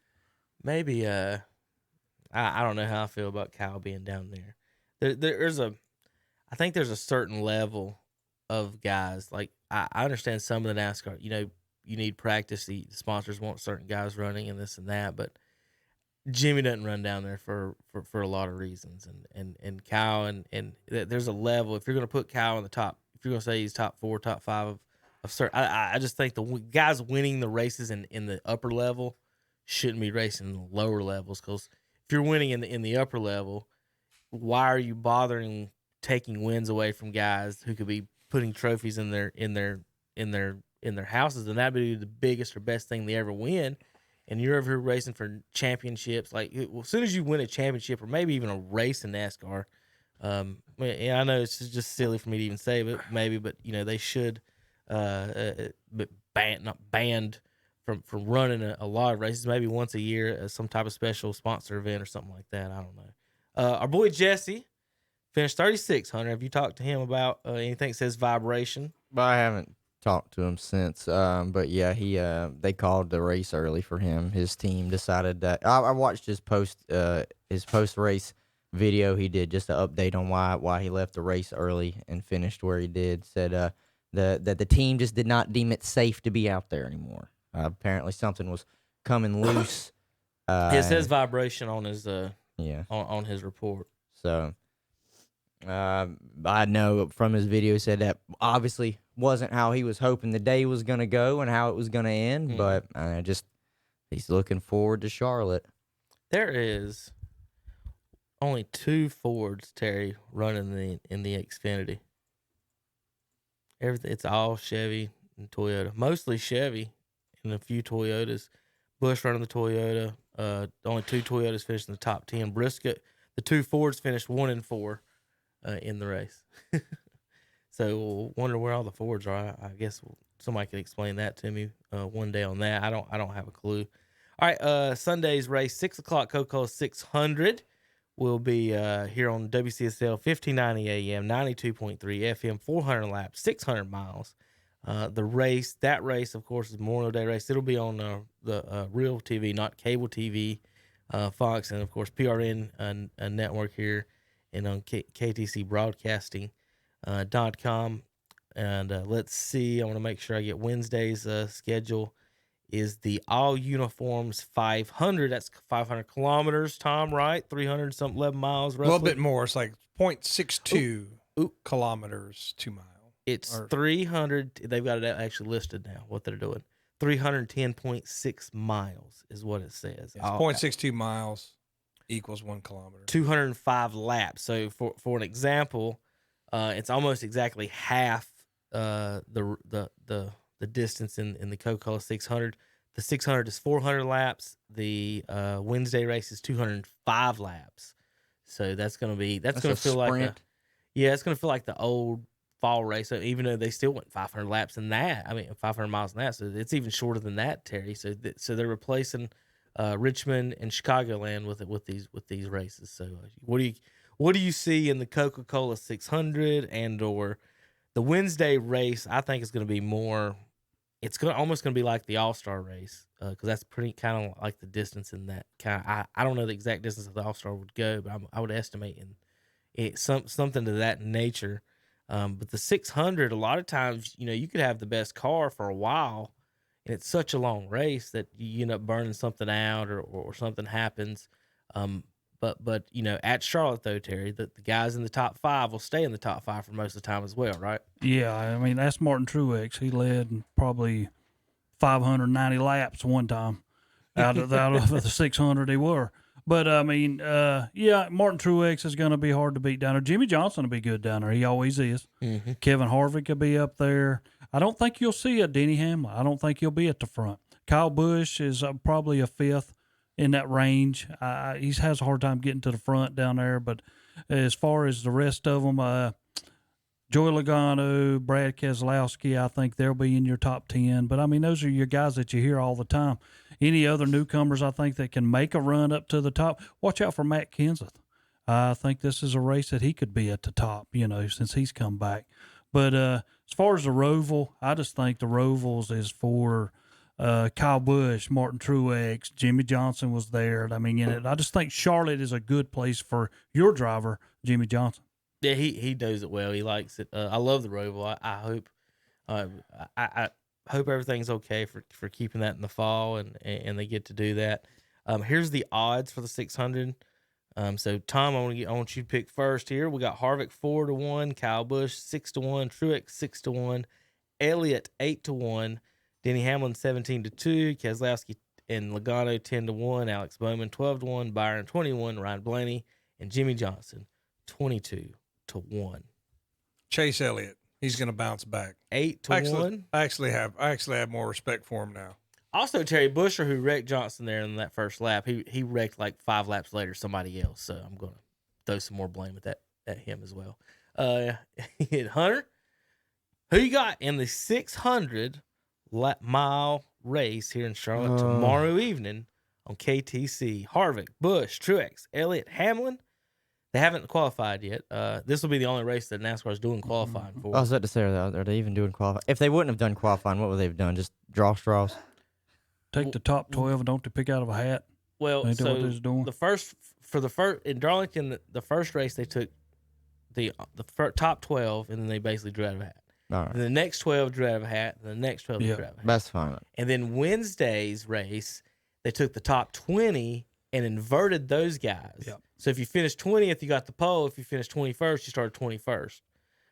So they inverted those on Wednesday. I would imagine Wednesday's race will be the same way. They'll invert the top 20 for Wednesday. But tomorrow, I think they're doing qualifying today. Because I would see them, Terry, I guess this is my guess, is that for that race being so long, these crew chiefs really need to make sure that the cars are kind of set up to last that long. I mean, 600 miles at the RPMs they're running is if you ask an me, achievement. I'm going to go out on a limb.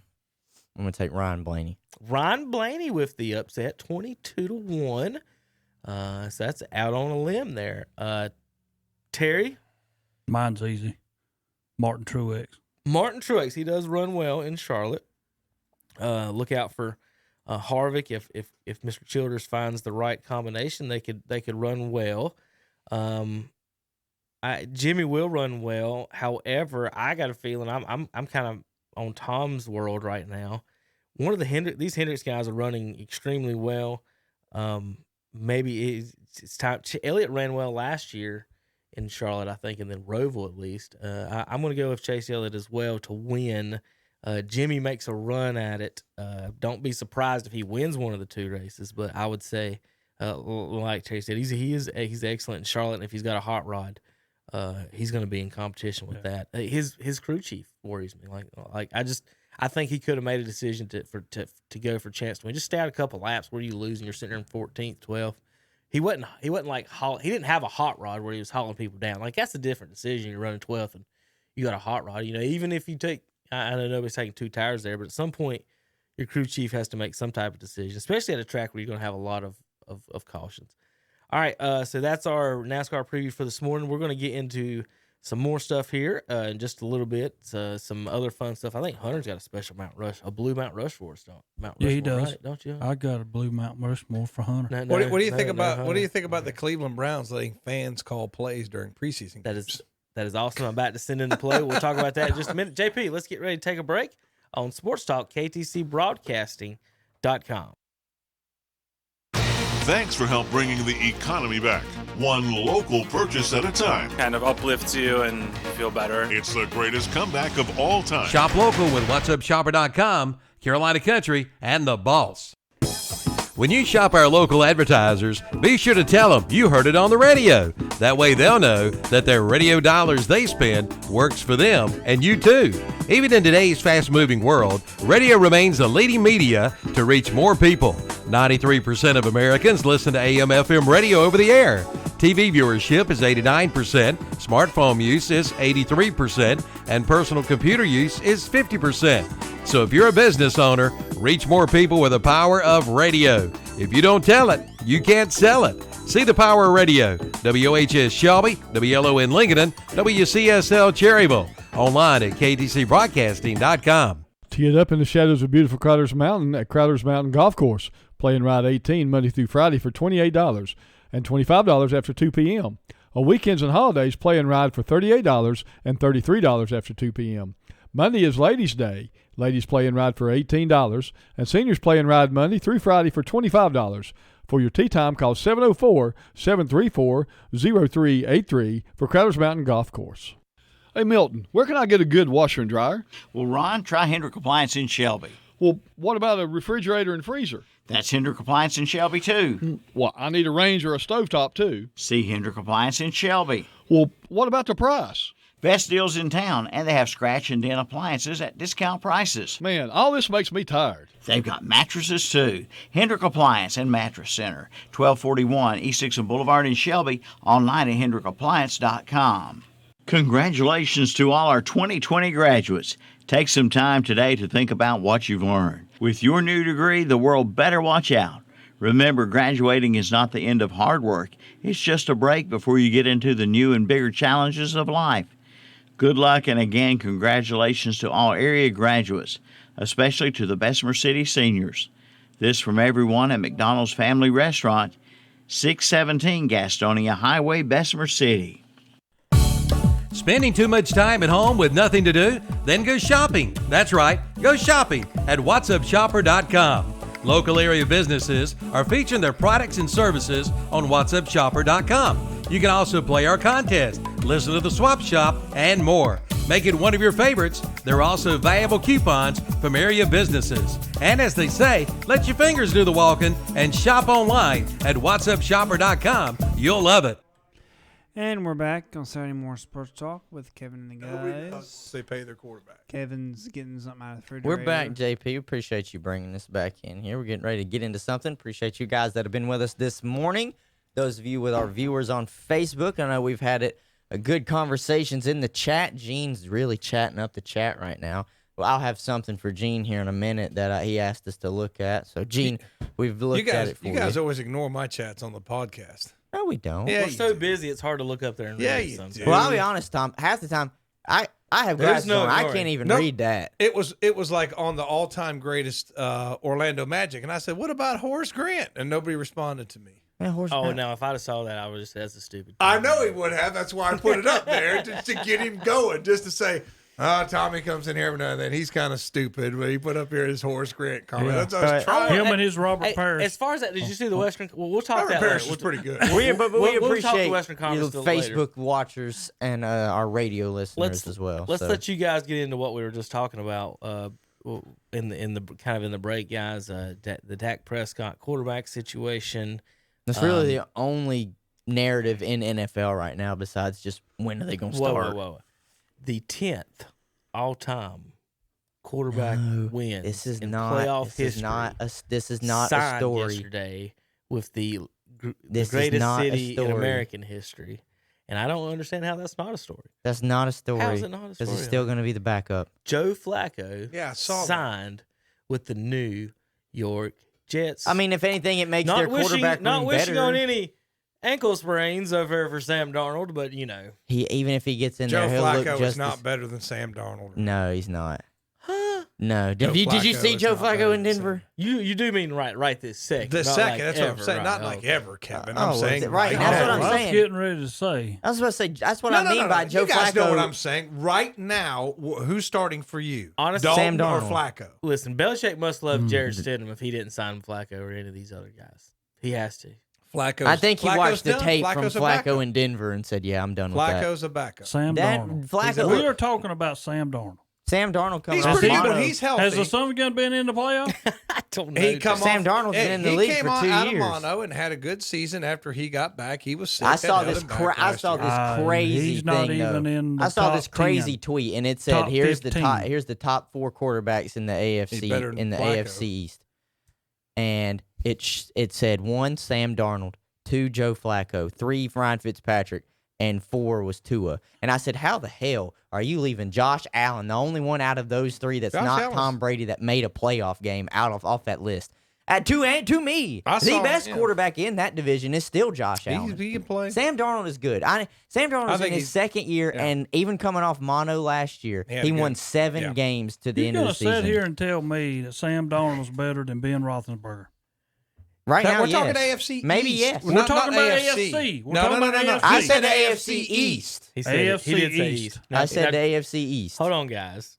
For you poo-pooers, last year in 8 games, Flacco had a better completion percentage and yards per game than Sam Darnold, And a guy who wasn't even And a signed better- on the team and a came better- in and won a Oh, game. and a Well. better interception percentage than Sam. And he Darnold. got benched He by Drew Lock, lost his starting job, and got shipped across the country. and Cam Newton got benched by Kyle Allen and has no team right now. Things happen to folks who can. I'm telling you. who've done He's well. not in the that good past. at Going forward. He just did better than Sam Darnold did last But year. look, I think we can all come to an Last agreement year. here. Who Joe won- Flacco who is not won starting games? this season. Who won games? Flacco won 2. Yeah. Precisely. You made Listen, my point. He for can't. me. He can't drag those. Well, I'm just those saying, corpses of the Denver Broncos. I think we can all agree. Sam Darnold will be the starting quarterback for the New York Jets, and Joe Flacco won't see the field unless something happens to Sam I Darnold. agree. I agree. That is how it's going to happen. So cool. Joe Flacco moved to the Yeah, Jets it's for more backup money. It's more the Dalton. How much did he sign the for? Dalton Prescott situation is more interesting. that's a good question. Sam I Dalton don't know how is much Flacco 11 signed for, but I know it's $3 got to be. million. It was it's like got to be 3. more than what Jameis $3 is million. making. Yeah, it was like 3.4. Because wasn't Mariota it? is the number Who? one backup, and he Who? makes 7. Sam Darnold is 11-15 right now in the NFL. That's not bad considering what he's had to deal with. He's only been in the league for 2 years. Joe Flacco's better, right? What's Baker Mayfield's record? He's only What been in the are league you for 2 saying, years. Tom? What? He is 11-15. Well, that's not too bad for what we had to What deal did he with. come into? He come into Dak one of the worst teams. Prescott's dadgum doing 1,000 times better Dak than Prescott him. was 8-8. He's Hold won one on, playoff wait a game minute, and he you- plays. this- you're- He doesn't have Tom Brady Now in his listen, division. now listen, you're He doesn't comparing, have Tom Brady you're in his comparing division either. organizationally apples to coconuts. Ezekiel Exactly, Elliott because over here. because you got the apple right here in the What Dallas in the Cowboys and world? everything that they have, all the weapons around them in the defense they have them compared to the Jets, who's a coconut, who's just The- hard-headed and don't want to pay Let me nobody. make this point. They don't even want to pay Jamal Adams, their best got player. one on of the defense. best running backs. Let me answer his previous question. Go. Joe Flacco up to perhaps $4.5 million a year. Okay. Perhaps. What is that? Which is With which is a good incentives- deal. with incentives. With incentives, that's a good Yeah, deal. that's good. That's a good deal for a good, solid, used to be good, now backup quarterback. I don't Well, see there's how he two getting paid more than backups Jameis. making. What's that? I don't see how he's getting I paid don't more know. than Jameis. Jameis said he wanted the opportunity to learn Yeah, under. from Breeze. And then guess what? Coach Payton comes out and says, "Oh, we're still riding high with Taysom Hill. There's no way to he'll- become no, the starter he's not gonna when Drew Brees sits down. He is not. I might do. You got Jameis Winston sitting right He is there, not. who with fixed eyeballs. But He is we're not not. on that. But So you- Joe Flacco is now in New York. Yeah. Breeze, you got to, I mean. But look, the real problem in the NFL is what the hell is Dallas going to do with Dak? What are they going to do with Dak? All right, I'm telling you, he'll play- I'd cut my losses and run with He'll Dalton. play under the tag. Andy play Dalton under the has a tag. winning record in the NFL. You're only paying him $3 million. Do you pay Dak wants 5 years, 175? Do you pay? I thought Dak said he wanted a 4-year He wanted contract. 4 year. The Well, 5 years got the. That's the the big 45 million. Yeah, incentive. that's Got the the one. bunch That's right the on the 175. backside. That's what I'm talking about. It's the 5/175, and he wants it guaranteed. So as a Cowboy, or general manager, if you can get what percentage of let's say you believe that Dak is better than Andy Dalton, how much better? What percentage better do you think Dak is? Let's say it's 10% better than Andy Dalton. Well, you'd be paying Dak 10 times the cost it would be to start Andy Dalton. So is that 10% worth 10 times the pay? Because if you pay Dalton $3 million and not Dak 35, Terry, that means you have $30 million you could spend on your defense. It may be too late for this year, though. Well, right. Yeah. I have a hard time. Go ahead and give him that franchise tag, and we keep him one more year, and then we bail him out for somebody. We get rid of him. I mean, I'm having a hard time understanding this guy want so much money. To me, elite quarterbacks are like this. And a lot of people, and this is how I judge them. Take Tom Brady. Tom Brady's going to be good no matter who's out there on the field with him. I do not care. We can change wide receivers. We can change running backs, which never really had true running backs at New England. But you can change the receivers, your slots, everybody. Tom Brady's going to make them better. That's the smartest thing I've heard you say in a long time, too. With Dallas, Dallas has elite people in positions, and we go 8-8. That's on Dak. I'm sorry. I don't care what anybody says. It that's wasn't on Dak. Coach Clapp? Well, Coach Garrett was terrible also. But we got rid of him. So here's you another year. Show me what you can do. I'm going to give you a franchise tag because you're going to have to prove to me that we're going to be better than 8-8. You know, you got to show me that. But now we also have one of the easiest schedules. So is that going to help Dak? Yes, it will. But at the end of this season, we'll come back and we'll judge this again to see what happens next year. I'm not signing him to no long-term contract because I think that's way too outrageous. Dak, you're 1-2 in playoffs. You haven't led us nowhere yet. Show me you can lead us with all the talent that we've got on your line. We got in your backfield. Now, we got 2 running backs in the backfield. Tony Pollard pretty good. He's backing up Elliott. And then we got all the receivers that you need. So show me what you can do. Our defense is going to be strong now that we got Alden Smith able to sign. But you're the only person saying that. You're the only person saying that. I'm just You're telling the only person saying that Dallas You've defense lost. I think you've lost. It is going to be good. You lost your sack leader from last year, in Robert Quinn, who's now up in Chicago. You lost your number Alden one Smith cornerback. is as good as him. Alden Smith ain't played in 4 years. I know he has not, but he's as good as him. Better than Robert Quinn? He's as good as Robert He's Quinn. well rested, Hunter. He's well rested. The last time we heard of Alden Smith, it was because of a bomb threat at Los Angeles, LAX. That was huge for them to release him back to us. Listen, no. Now, I'm going to say this as a hope for Alden Smith. I hope he's got everything turned around. He can play and can be at a high level. But this is coming from a Redskins fan. I really don't care what happens in Dallas. If y'all want to be in turmoil, be in turmoil. But I'm going to speak on this. If I have my GM hat on, there are too many holes on the defensive side of the ball that I don't think Dak can overcome scoring wise. Does that make sense? No. I think Dallas can score with anybody except for maybe Kansas City. Kansas City's the only one's got a better offense than Dallas has got right now. Okay, well, if you want to make that point, do you still score the same amount of points whether or not you throw Andy Dalton out there? With that, you just made the case for all the weapons that you have. You score the same amount of points if you just start Andy Dalton. Andy Dalton, I think we do. I think we do. See, I do too. You know, and Tom said something while we were at break. They got Dak Prescott being +4 or more points, worth more, +4 more points worth than Andy Dalton. Not no 4. I was about to say, I think it could be just a point. Yeah. And the reason why I don't know if it's +4 is because now it's a clean slate. Yeah, well, this is a new offense for both of them under Mike McCarthy. Yeah, and Andy Dalton's not going to be in your pocket without running and getting hurt. He's going to be your pocket quarterback that's going to be steady throughout the year. I'll say this: Dak really hadn't gotten injured. No, he hasn't. That's what I'm saying. But he does run the ball. You can knock on wood, though. You can knock on wood, and hope he doesn't get injured. To me, the number wise for Dak, I can make an argument Dak's top 10 quarterback in the league. But is he top 5? And you hit the nail right on the head when you said elite quarterbacks, you take them off of their teams, and they can win with anything. Peyton Manning did the same thing. Peyton Manning did it. Russell Wilson has continued to do it because he still doesn't have the weapons that Dallas Cowboys They even took have. Graham away from him, and he's still good. Still made So, Tom Brady, I agree with you. You plug and play. That's all he ever had in New England was plug and play. He had his core slot receiver. It was either Wes Welker or Julian Edelman, and he had Gronk. Outside receivers, I mean, he had 1 year with Randy Moss. That was it. Yeah. I mean, he didn't have a whole. He had a second with Antonio Brown, and then he had them little to mess up. slot receivers he has made him tremendous. And that's what C.D. Lamb's going to do for Dallas.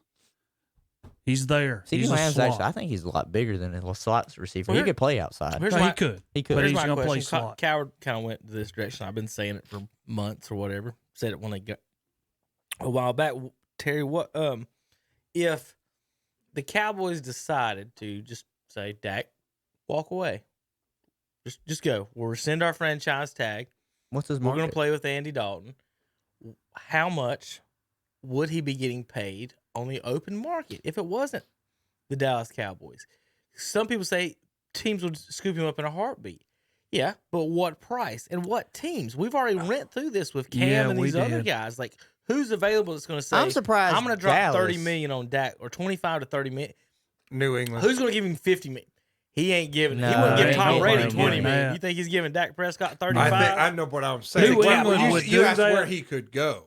He would He do that could on go the to cheap. New England. What If is he was the there, it would have to be cheap. what is the though. free agency? Where What he is wants that to- called? He wants What- to be paid. What's Oh, the I know. What's the title for the free agent where a team can offer him a contract, but the team can always match it? What's that? Restricted free agent. Yeah, something Yeah. like that. Well, I'm trying to let him be a restricted free agent, because if you're Dallas, then you get to measure what he's worth. You see what other teams are willing to give for him, and if he comes back at you and says, "Well, these are my demands," you can say, "Well, ain't no way. If Denver's only going to give you $15 million, Take off, buddy. then go get that $15 million, Yeah. because we're not giving you 25, 30. There's no way. Yeah. If the market is dictating what your value is, it's that they do the same thing in real estate. What's a comp? What's the comp? We're going to look at a comp here. We're going to look at a comp here. If Yeah. you're looking at a house in the same area, what did this sell for? I'd What am I also- going to list mine for? So, I'd also say, like, and I know Kevin makes a good point with the money, but another place I could see him going and fitting in is the San Diego. I mean, the Los Angeles Chargers. I could see him going there. we know what you mean. Just I mean, just no, call no, it no. San Diego. I'm sorry, I'm stuck in the 80s, but I'm telling you, You're actually stuck all the way to Yeah, the I- mid I 2000s. know, I Okay, know, I know. and we're San But Diego anyway, all I- that I am time. so going to put Tom's head on Ron Burgundy for all the San Diego mistakes that he makes on this Yeah. show. He's Don't, getting a please, he's getting a Ron you've Burgundy done enough meme. of this, but could you not see that? Now, maybe even. But now, wait a minute. What if he has to take a pay cut? He may have to take a pay cut. Gee, nobody cares about because the he overplayed Redskins. his hand. But what if I think he has overplayed his But hand. what if he goes? It's his agent's fault. What if he goes to New England or the Los Angeles Chargers and has a monster year? Okay, there's your problem. Will he have a monstrous year? That You're taking away a lot of weapons from him that's made him good, and he went 8-8. Last season, Ryan Tannehill won twice as many playoff games as Dak Prescott has in his career. So, say it again. Last season, Ryan Tannehill won twice as many playoff games as Dak has in his whole career. Ryan And who did Tannehill- he beat last year, Hunter? Ryan Tannehill was one game away from the Super Bowl. He beat Lamar Jackson, the MVP, MVP and Tom Brady, the GOAT. So And that's they just Ryan gave him. Tannehill. They just gave him $29 million a year. And they did and that Dak- and franchise tag Derrick Henry. And Dak Yeah, with it's crazy. one, top 5 running back in the league, Arguably top one or 5 two. wide receiver in the league, had one of the top lines in the league until something just happened. Now here's a big deal that's I think happened. that's the kicker. Travis Frederick's retirement. Yeah. The year he missed, they gave up 56 sacks. They averaged, with him in the lineup a year, 29 sacks a year. They double their sack rate when Travis Frederick is out of the lineup and he just retired. Biggest thing Dallas did there was went and got the center from Wisconsin, because that's all Wisconsin does is run the ball. That was, to me, that one of the huge picks that Well, Dallas Wisconsin went and got. they produce he's offensive line not talent. Frederick. He's nowhere near that, but he understands blocking for your backs and protecting a It's about quarterback. the line calls. Yeah, your it is. center, So you I know. think that was a big pick for Dallas.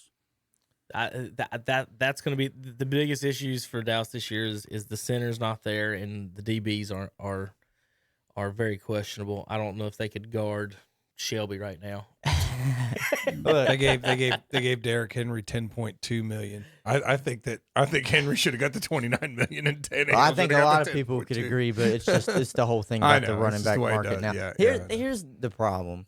It is Cleveland is in the money as far as what we're paying our running Oh, backs Cleveland right now. is in the money. They're paying them nothing. The problem that really isn't being spoken about is the fact that there could be a cap hit next year, and a very substantial cap Yeah, have you hit guys next seen year. that? $30 to $80 million could come off the cap if they don't have fans, and that's one of the Colin things they're made a talking very about. good point on one of his shows this week. He said in the NBA they have a cap, but it's like a soft cap. You can go over. You just got to pay a luxury tax and all yada yada. No, you yada. got to pay your own players. Is how it works. And pay out of your pocket. In football, it's a hard cap. You hit it, and that's it. You hit that cap. Sorry, we can't pay you. You're gonna have to Basketball, just go. they pay like a luxury tax, Well, isn't it? well, And baseball, it actually exists, but they just ignore it or something like Baseball that. don't there have is none. They have a a salary floor. cap. I thought they had it, but there was They like have a floor in baseball. They don't have a Okay. top. In basketball, you have a soft and a hard, and then you have the hard is where the luxury is. right. Okay. So the soft, for example, is say $100 million. You can pay anyone you want under $100 million. The way almost every team in the NBA is over the cap, because what you do is you don't sign your own players for like the first week or so. You can sign all these other players up to $99 million, and then sign your players for whatever you want, and if up into the hard cap. So if the hard cap's 125, then you can sign your own players and go over that cap. So it's based on timing as well. Baseball's a luxury tax too. You pay so much, you pay a tax. Yeah. Okay. So baseball's cap is the luxury. That's tax. what I thought. Yeah. Something to that So, effect. yeah. They didn't care about, like the big market teams. Right. No, they don't. And so in basketball, those small market teams like Jordan, he's not going to pay the luxury tax because they're not making the money. He's not paying double his money basically on Adam Morrison in the game. It's different in basketball that way, how you to work around it. And it's the Larry Bird rule. Larry Bird rights is where it came from. Is how can teams keep, a way to keep your guys, and that's always been an issue for franchises is how to keep their own guys. And see, that's what's going. I think that is going to come into play, and nobody's really looking forward at that, because if you do have so much money tied up into Dak Prescott, and the cap does hit next year where it dips tremendously, you're going to have to cut probably some key players that are making some good money, and you have to decide it's going to be on the offensive side of the ball or the defensive side of the ball. Where would his market, a lot of Dallas's money is tied up on the offensive side. Where would his market be? Let's go through, like, what teams would I actually be interested? Y'all just say yes or no. Detroit? Maybe. Giants? No. Chargers? No. Yes. Bills? No. No. Raiders? No. Yes. No. Maybe. I don't know what they're doing with Carr. Well, they could be on account of Gruden took a lot of people from Dallas. Dolphins? No. Jaguars? Yes. Yeah, that's another one I forgot about. But I love Minshew. Denver? Yes. Yes. Chicago? Yes. No. With Trubisky and Foles in town. They've already got two. No. Yeah, but I don't. They're not sold on either one of them. Bengals? It's open competition. No. They just got Burrow. If you're the Bengals, why wouldn't you sign Dak and trade Burrow for a crap ton? Yeah. Does Andy Dalton want to get benched again for Joe Burrow? Jets? No. For Dak Prescott? And finally, Hunter? Washington. Hunter? No. Redskins, yeah. No. Yeah. Did you mention Patriots on that list? No. They're not going to if pay Bill that Belichick money. is not paying Tom Brady $20 million, he's not gonna pay paying him. anyone else more than that. I just had somebody ask he's got a me- quarterback now for like what, $1 million or $2 But million? his situation would change if he doesn't get signed by the Cowboys. His situation is going to change big time. That's what I'm saying. Go ahead, Terry. Well, I had somebody just Prescott. ask me, they said, why are you sticking Dak in with Tom Brady and Peyton Manning? I'm not. That's my deal. Those guys are elite quarterbacks who have made anybody they had on their team better. And if Dak wants to get paid like them guys, then he's got to prove more to me. And I don't think he has. He's 1-2 in playoffs. He was 8-8 last year with an elite group. He's got to prove to more to me before I make him in 35. Because my whole deal, and this is how I look at things. I didn't mean to. Matt Ryan is overpaid in Atlanta. Wentz is overpaid in Philadelphia because they're having trouble. Matt Ryan's even got a losing record, but Wentz is hurt all the time. There's too much money being spent to quarterbacks, and you're not able to get other people to help. Biggest thing Philadelphia done was got Hurts.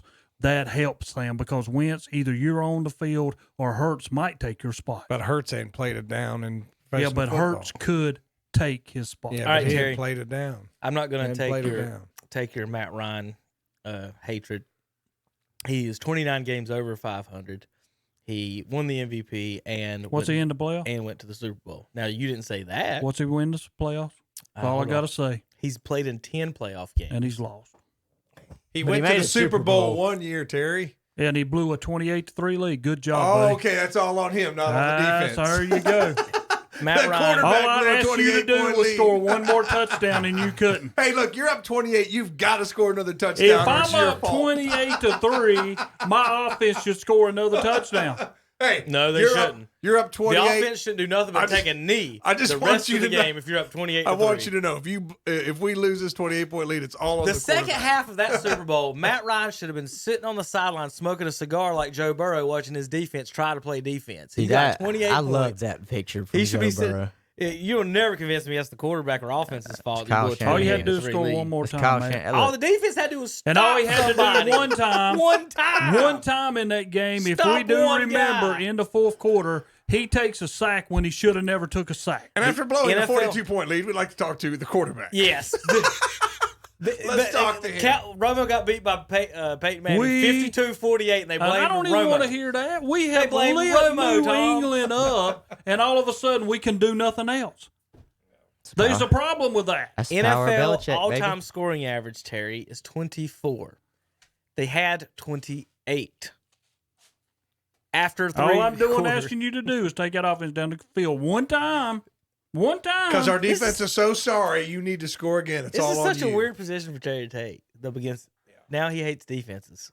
No, I like defenses, but that didn't cost him there. That was offense. Your offense did nothing. You're blowing them out. I think. And then all of a sudden you stop. That's Kyle Shanahan. But that's Terry, offensive coordinator. You don't take. You're like Billy Tubbs in basketball when he's at Terry, Oklahoma. no, you what you're do saying, not back off. What you're you saying pound them. is that the defense shouldn't have even showed up. Why are we even out here? Let's just try to outscore them. How about the defense play some All defense? I thought is nothing would One ever stop. nothing would ever trump that Jordan is an average player. But you have That's trumped pretty that. bad. You have trumped No it. way. He has trumped it this morning. I'm asking you to score one more touchdown, and you stopped. I need a break. I'm muting him. In the playoffs, Matt Ryan is 4-6. Oh, I hate that. If his defense played defense one game, he'd be 5-5 with a ring. Super Bowl. 4-6 over Brady. He beat Aaron Rodgers. He beat Russell Wilson twice, and he beat Jared Goff. So there you go, the great Matt Ryan. He does have the same number of wins as Nick He beat Foles. who? Jared Goff. Okay. Russell Wilson, Aaron Rodgers. I'll take those two, but that Jared Goff has never proved nothing to me. He made a Super Bowl.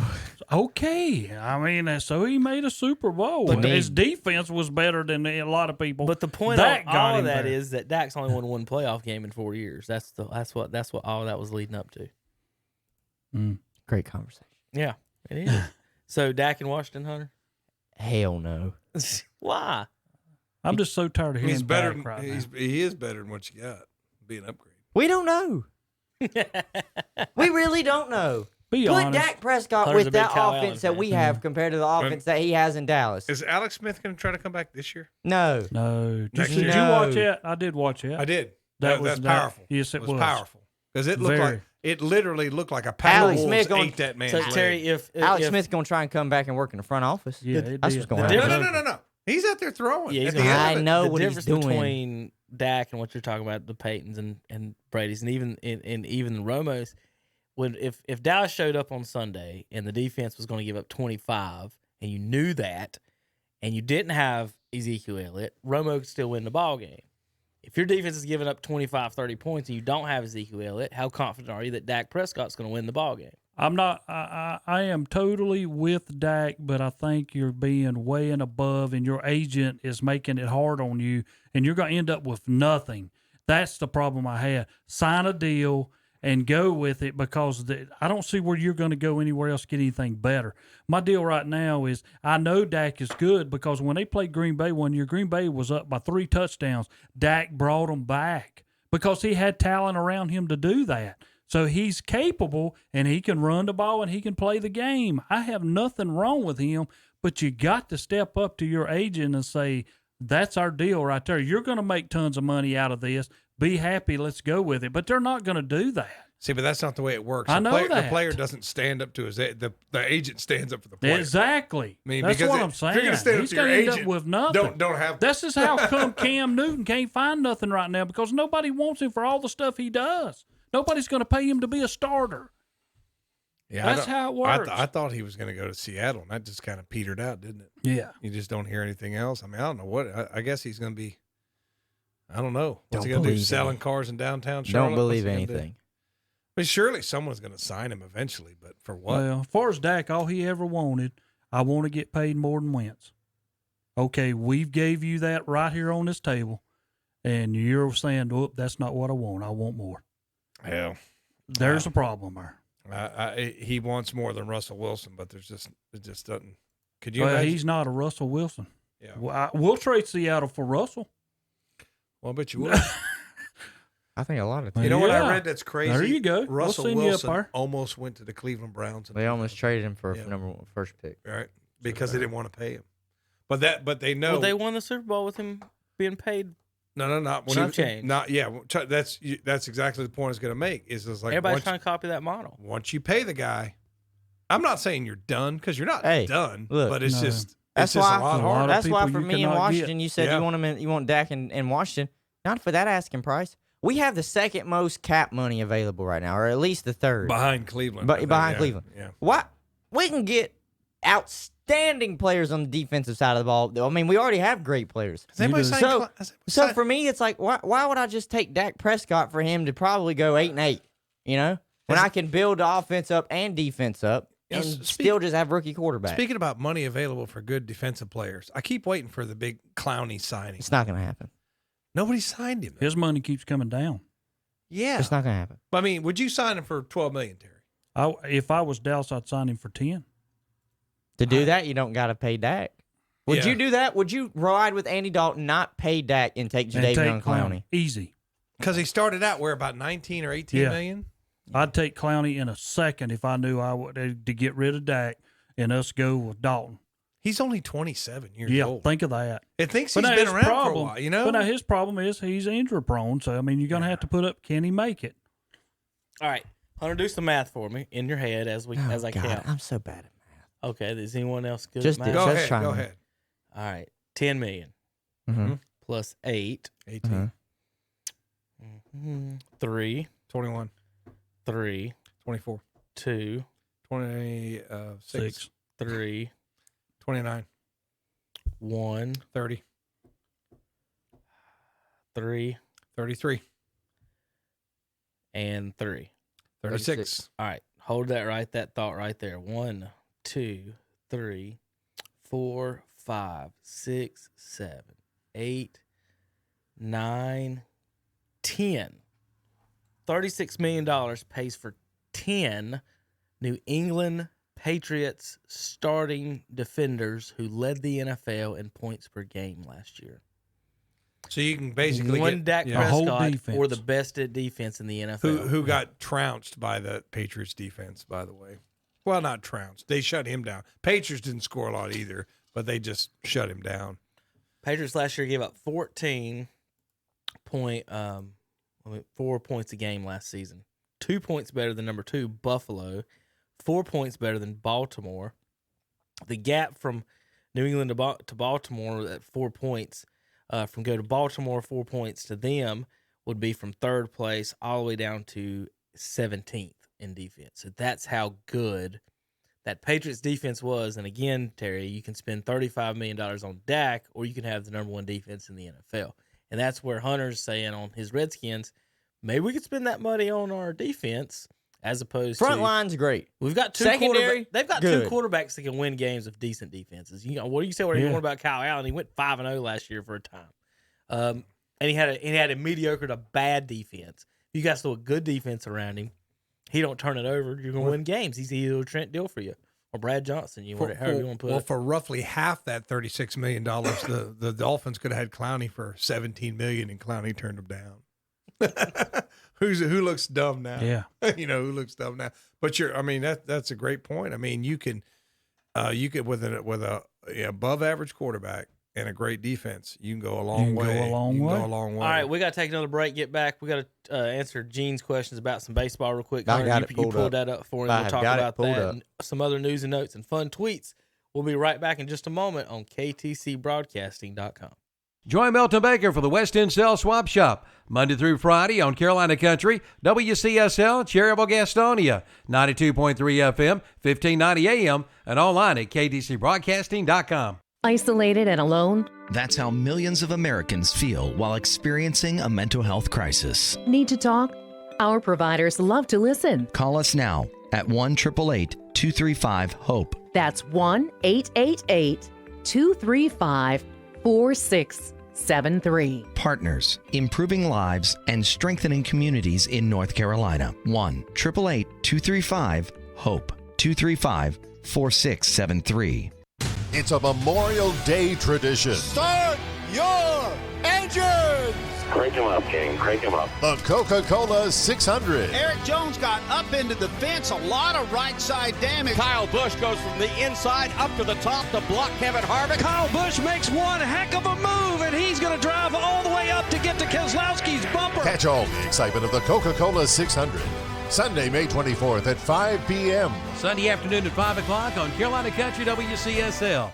92.3 FM, 1590 AM, and online at ktcbroadcasting.com. Spring Fling 2020 is here at Carolina Federal Credit Union in Cherryville. Now you can get rates as low as 1.99% APR on new vehicles and 2.49% APR for used vehicles. Plus finance it up to 84 months for both new and used models. Get up to 100% financing with no down payment plus more. Stop by the drive-thru for all the details at 1200 East Church Street in Cherryville, or you can apply online at carolinafcu.org. 100 years of anything means a lot. And at Honda Motorcycles of Shelby, you'll find over 100 years of combined motorcycle experience, so they must be doing something right. If you're in the market for a new bike, trike, or four-wheeler, or ATV, see the folks you can depend on for sales, service, and parts. That's Honda Motorcycles of Shelby, with over 100 years of combined motorcycle experience and celebrating their 50th year in business. Honda Motorcycles of Shelby, 4402 East Dixon Boulevard in Shelby. Just in Time Plumbing is a leading residential and commercial service company operated in Cleveland and Gaston counties. They're family owned and operated. They can handle any job, from sewer backups to Rinnai tankless water heaters to gas piping and more. And they offer financing on all projects. And now they're running a great special. Get 20% off all water heater installations.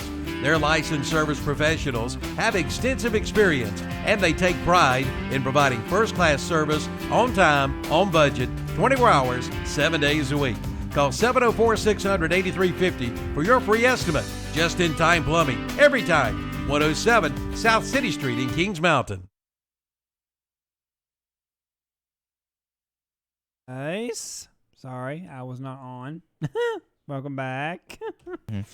With Kevin and the guys. That's the problem right there. Yeah. Tom announces the problem, JP. Do you know what he's talking about? No idea. Well, you know, you've got, like, here's a stat for you. The top paid university president in 2016, 41 times the average salary of a full-time professor. You tell me what's wrong. You're going to tell me one executive is worth 41 people with PhDs. How much is his salary? I'm trying to find it. How much? Because I guarantee you what's so crazy is that's probably more than what even the president of the United States makes. Oh, that's way past what he makes. Exactly. Think about it. Because that's what I was just pointing out. You were talking about, one executive. Well, this one makes don't that make much any of it. No, 'cause this he one gives it doesn't. away. Nah, this one doesn't make any of So it. they are making more, really. Exactly. I mean, that's the problem. I mean, why should any college president be making more than $1 million a year? So it says, Tom, the average is $68,000 for a professor a year in America. So you want me to do the math on that? 68,000 times 41. The average person makes $68,000. That's what it says. Average professor. Oh, professor. Yeah, ain't that what you said? Yeah, you said person. Yeah. Instead of The average professor of 2020 is. So you dedicate your life to learning, and you make $68,000 a year. You're some kind of executive, and your boss is averaging $2.7 million. That's the problem.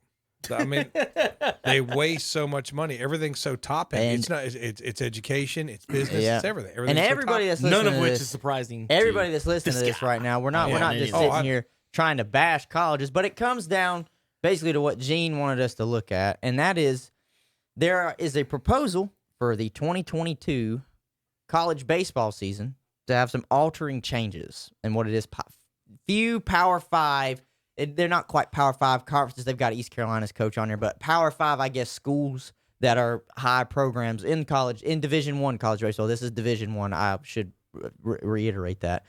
They're wanting to make some changes, and essentially that would be a College World Series in mid-July NCAA tournament beginning in early July, and college baseball season beginning the third weekend of March. Usually, based on what I've read, middle of February. It usually starts in the middle of February. Mm-hmm. Well, this is, and I will read you the quote. This comes from the Michigan coach, Eric Bakich. Can't promise you I said that last name right, but I just tried it.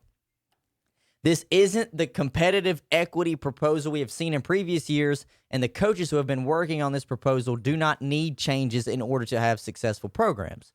This is about the sustainability and growth of college baseball for the 2022 season and beyond. Universities and athletic departments across the country are facing a financial crisis, and our sport operates at a significant financial net loss amongst teams. That's not a good combination.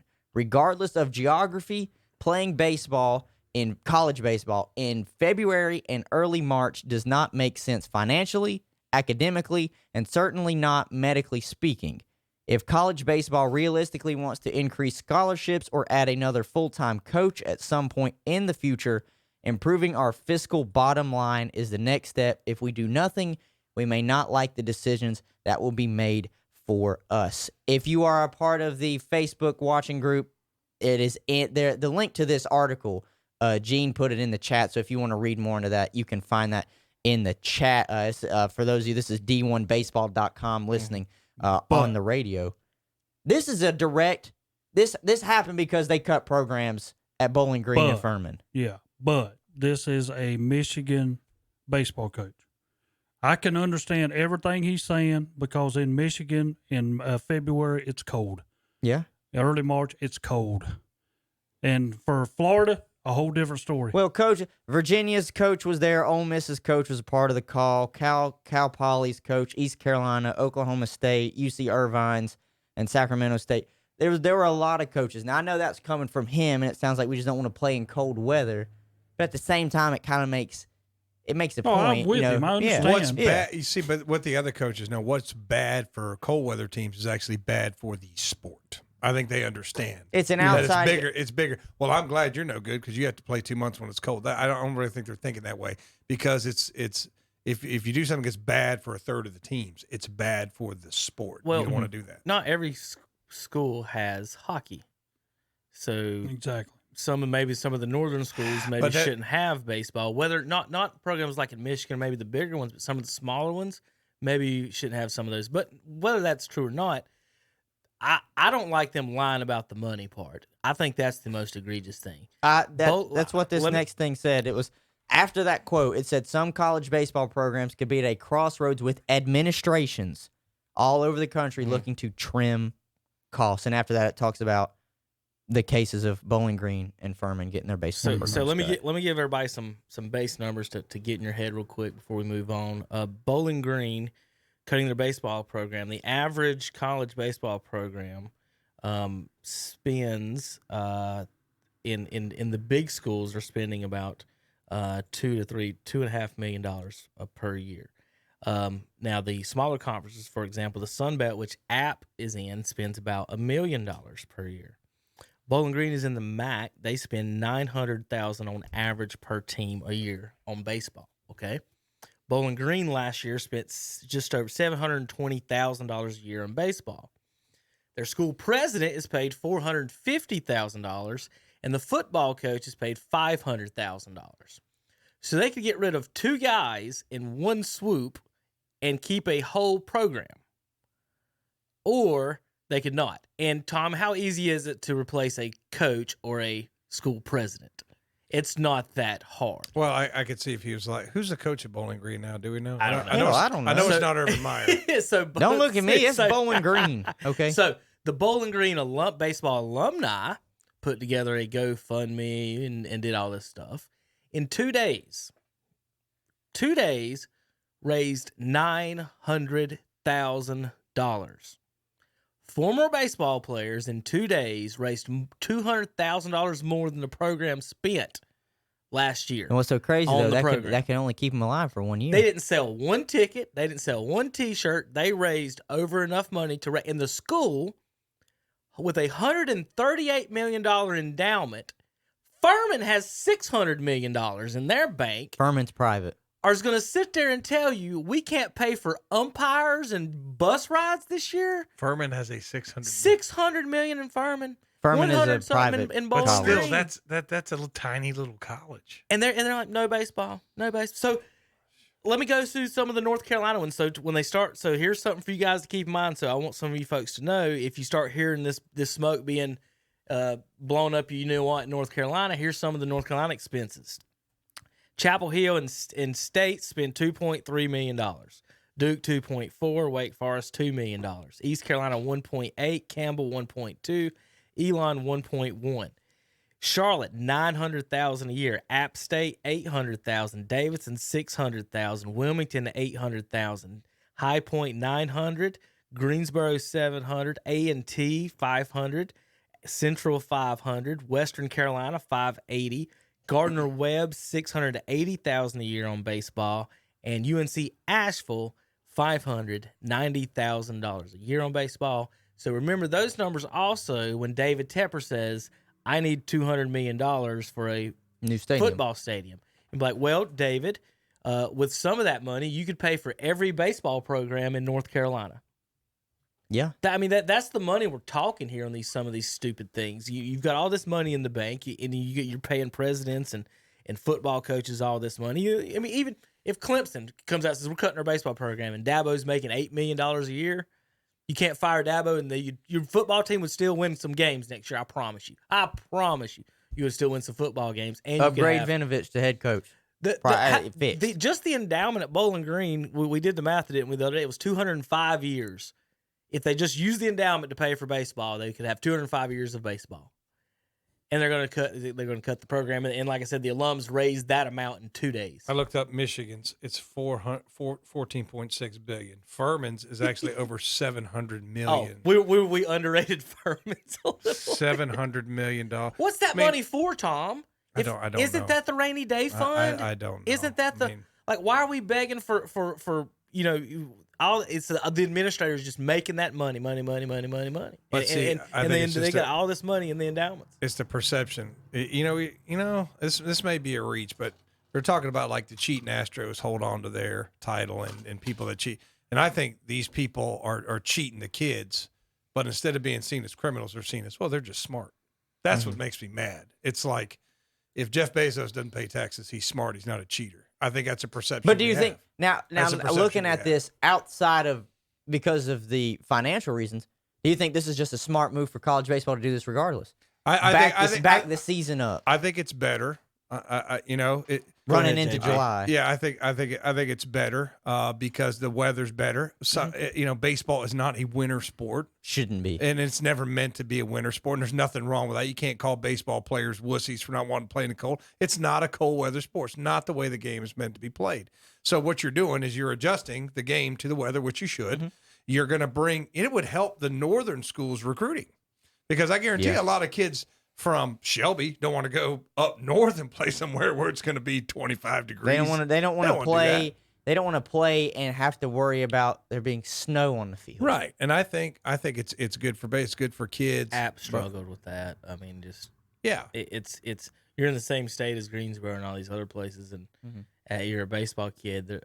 It's hard unless you have wonderful facilities. It's not what you want to. It's not what you want to do. I mean, you don't want to play. It's like. Gene makes a good point too. He said doesn't compete with basketball anymore. No, and that's a great point that the basketball goes through the 1st of April if you make it all the way.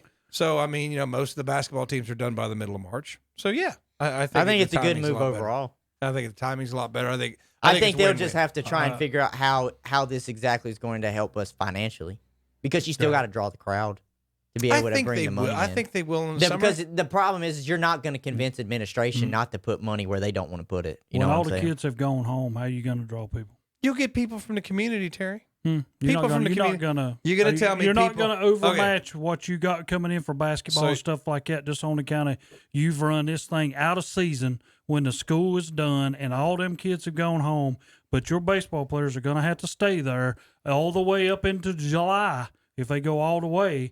And summer classes, they'll graduate early. You know what I'm saying? Well, they could do that. You know what I agree with that. Yeah, they can do that. They could do that, but not all of them's not going to do that. A lot of them's going to say, you know what? I'm from Florida and I'm playing in Michigan and I'd like to go home during this summertime, I mean, that's where your problem's going to come in because you're going to if you were getting paid like some people in here think college people should get, I could understand. I could understand them staying because I'm getting paid to play. And if you was in Major League Baseball or some kind of Hickory Crawdads or somewhere around, and you're getting paid, it's a whole different story. But you're asking kids to take their summer when most of them all the way into July. Their whole summer's done. Gene said it. The only people that be playing in July is the World Series. Well, I know that, but it's still pushing them if they would go all the way. You know what I'm saying? That's so what it's I'm an extra at. 6 weeks of your life. Big deal. You're seeing it's. I just don't buy that point. I think it'd be good for the players. They're not only just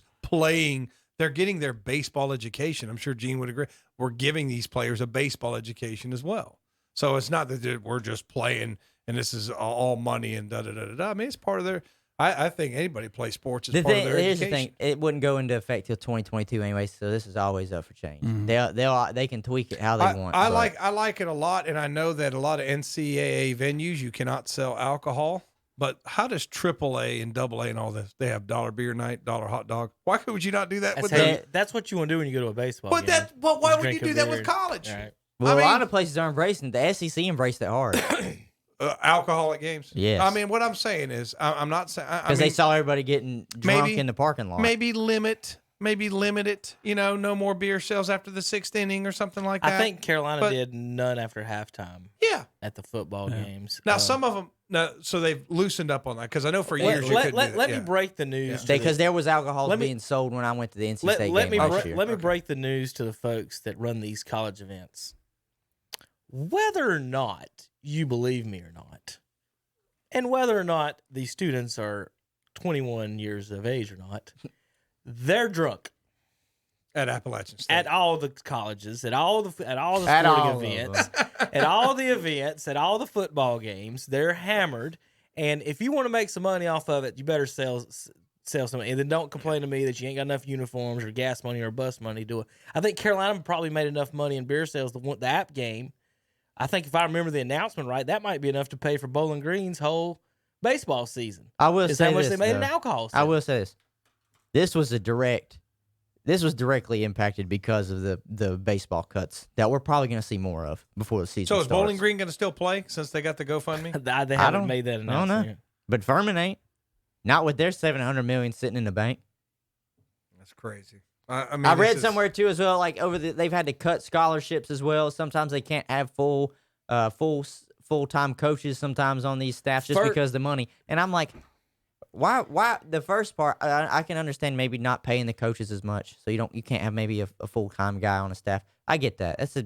But you're cutting scholarships is what makes it really hard when you're talking about a university. UNC you're turning kids away that could be there on scholarship. UNC averaged $350,000 of alcohol sales a game.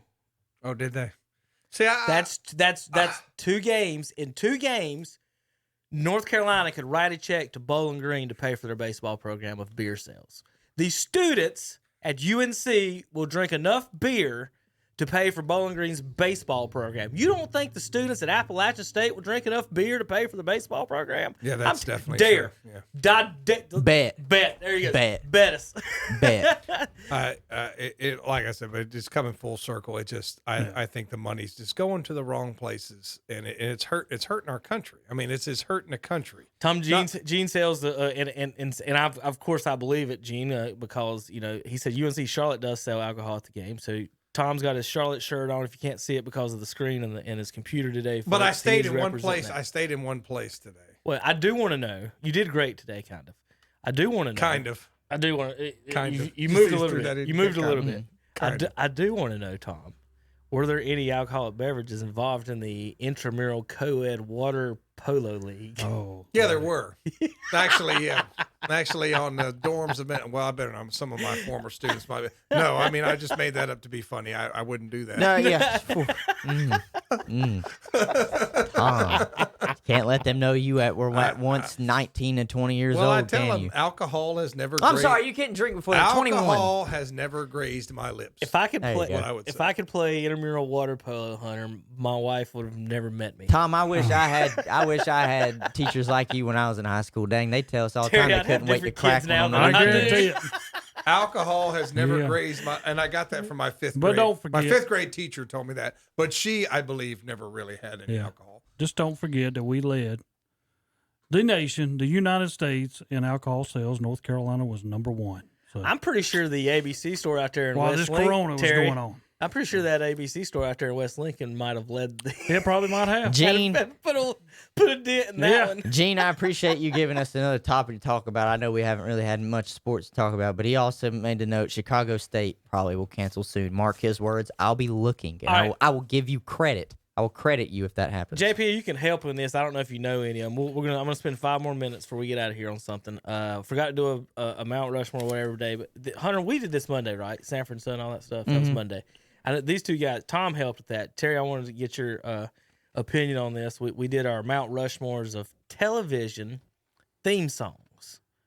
Okay, Mount Rushmore of television theme songs. Now we broke it down in 3 categories: cartoons, instrumentals, and ones with words. So I'll start. I'm going to give the cartoons ones real quick because I know maybe that'll be Terry might not know some of these, or maybe he will. Terry, do you have a guess on just one that may have made the cartoon Mount Rushmore of TV theme songs? Now, what are we talking about? The intro song. Intro you hear song. it and you know How exactly about what it this? is. This is going to take a lot longer to find. Yeah, Scooby Doo. All right. Yep. Hey, he named one. Yeah, he got he made one it. on the list. Oh, Believe it or there you not. go. There you go. Yeah. You hear it and you know Hey, exactly what it is. Let's see if you can get another one. There's 2, I think. If you can get Scooby Doo, by God, you can get one of the other ones. The Jetsons. No, the other that two, was the thrown other two out you're there, not. though. Listen, It was thrown out there. It was. 2 of them you're not going to get, but you've got a chance at one of the other ones. You really do. Classic cartoon, one of the all-time greats. Terry. I know that was a long time ago. Oh Lordy. The Flintstones. Think about a rock. Bugs Bunny, Terry. Yeah, Bugs Bunny had The to be Looney in Tunes one. Looney Tunes. Yeah. That was one. Wait a minute. Flintstones didn't make our list? No, not No, Bugs we Bunny, threw though, the had a lot of Jeffersons communicated or the with It that. Jetsons and the yeah, Flintstones. a lot of these are nominated, but they didn't make the final 4, the Mount Rushmore. So Looney Tunes and Scooby-Doo did Is make this the Mount our Rushmore. final 4 This here? was me, Hunter, and Tom. Okay. And then Zach chimed in on Wednesday. And Tom then we're was letting in you on this? Yeah, me, Hunter, and Tom. Tom was here Monday. Okay. Well, once you're here, Terry, I you didn't sort of say got that. to Okay. you got to talk about what they talk about. That's Terry. why we're getting you to I'm not comment. allowed to bring Terry, this is what topics. happens when you Okay. come to our podcast. All right. Okay. The other ones I know you won't know. Do you know what the Animaniacs are, Terry? Name one. Wacko. Daco and Dot. Yeah. No. Yeah, Wacko, I'm not in Yakko, on and none of Dot. those. Okay. There was Warner Do you know Brothers. still Pinky? big Do you know back in the Pinky day. and the Brain? Yeah, I know Pinky That, and the Brain. that was the brain, own brain, animated brain, Maniacs. brain, They were brain. characters Pinky on and the that show. Brain. It was Okay. Warner Brothers take at Hey, Looney what we Tunes. gonna do tonight, Brian? That song made it, and then another song Same that thing I we do put every in there, night, and I'll Pinky. show you down the hall for Try reasons to we go can't to say the on the word. radio. I put South Park on our cartoon radio. Yeah. JP won't like that either. All right, now Terry. Well, I never saw South All Park. right, I didn't want to talk about the cartoons that much. Okay. Now, instrumentals and words. Terry, just start naming all-time shows, and I'll tell you if they're on the list because they're instrumentals. You can name instrumentals or words. I'm not naming All-time any. TVs. Go start from the top, bottom, and go to the top. I'll give you one on the instrumentals. How about that? The gimme. Sanford and Son. Okay. Okay. Do you have any other nominations or guesses? No. So you're not going to participate at all? No. Okay. So Oh, I don't even know. I got one. He just halfway through said, "I'm just not going to do it." I thought we were all in with the cartoons, Yeah. and now you don't want to do any more. Okay. What's number 3? We didn't even tell you 2. There's not a 1 through 4. There's 4. Only 2? Well, when you go to Mount Rushmore, they don't have a 1 on George Washington's There's 4. forehead. Yeah, but they're not numbered. Lincoln's not 2 or 3. We got 2 minutes. Just go ahead and do it. Shoot, Terry. Sanford and Son, The Andy Griffith Show, Oh. Dallas, and Knight Rider Okay. was our 4 instrumentals. I probably never would have picked Knight Rider. Kevin, when you look at it, Andy Griffith did have words to it. I know as well. that. The first season, thanks, JP, I do know this. Okay. He did have words in the first season, but after that, maybe even only the pilot, they took the words out for that. So yes, that. But I'm nominating The Whistle, not the Fishing Hole song. Oh, gotcha. Does that make you feel better? Yeah. Will actually in there. Take Yeah. down your fishing pole. There you go. Tom can sing it for Me you. at the fishing hole. There you go. All right, Terry. With words. Okay. The Jeffersons. You know any of the words to that song? Go ahead. Beans don't fry To in the the kitchen. top. Yeah, I know all them words. Go ahead. Moving on up. Moving on up. Real. I know all those words. I know all those words. Go on. How about Monday, Tuesday, happy day. Wednesday, Thursday, happy day. That's a good one. How about he's just a good old boy. Mm-hmm. Never meaning no harm. Yeah. Been in trouble with the law. All right. So Dukes of Hazzard, Jefferson's, Happy Days, and the fourth one, The Fresh Prince of Bel-Air. In West Philadelphia, born and raised There on you the go. playgrounds. Do it where I all, spent JP, most of my go. days. Keep going. Shooting some meatball up. I can't Did he say shooting when a some couple of guys meatball? was there, I'm making trouble in my neighborhood. I got one little fight. My mom got just scared. stop now. Throw it out. Throw it out. He said meatball. Do it, some JP. meatball. Look at the camera and give it to us, JP. No, that's. You got it. All right. I don't think we got to. All right. We'll see you guys next Saturday. The podcast is Monday and Wednesday, 2 p.m. to 4 with Hunter and myself. Oh, Tom you can't Mondays, write Zach that on up. Wednesdays. We'll see Terry next Saturday with some breakfast. Thanks, guys, for listening again on KTCBroadcasting.com. Play it away, JP.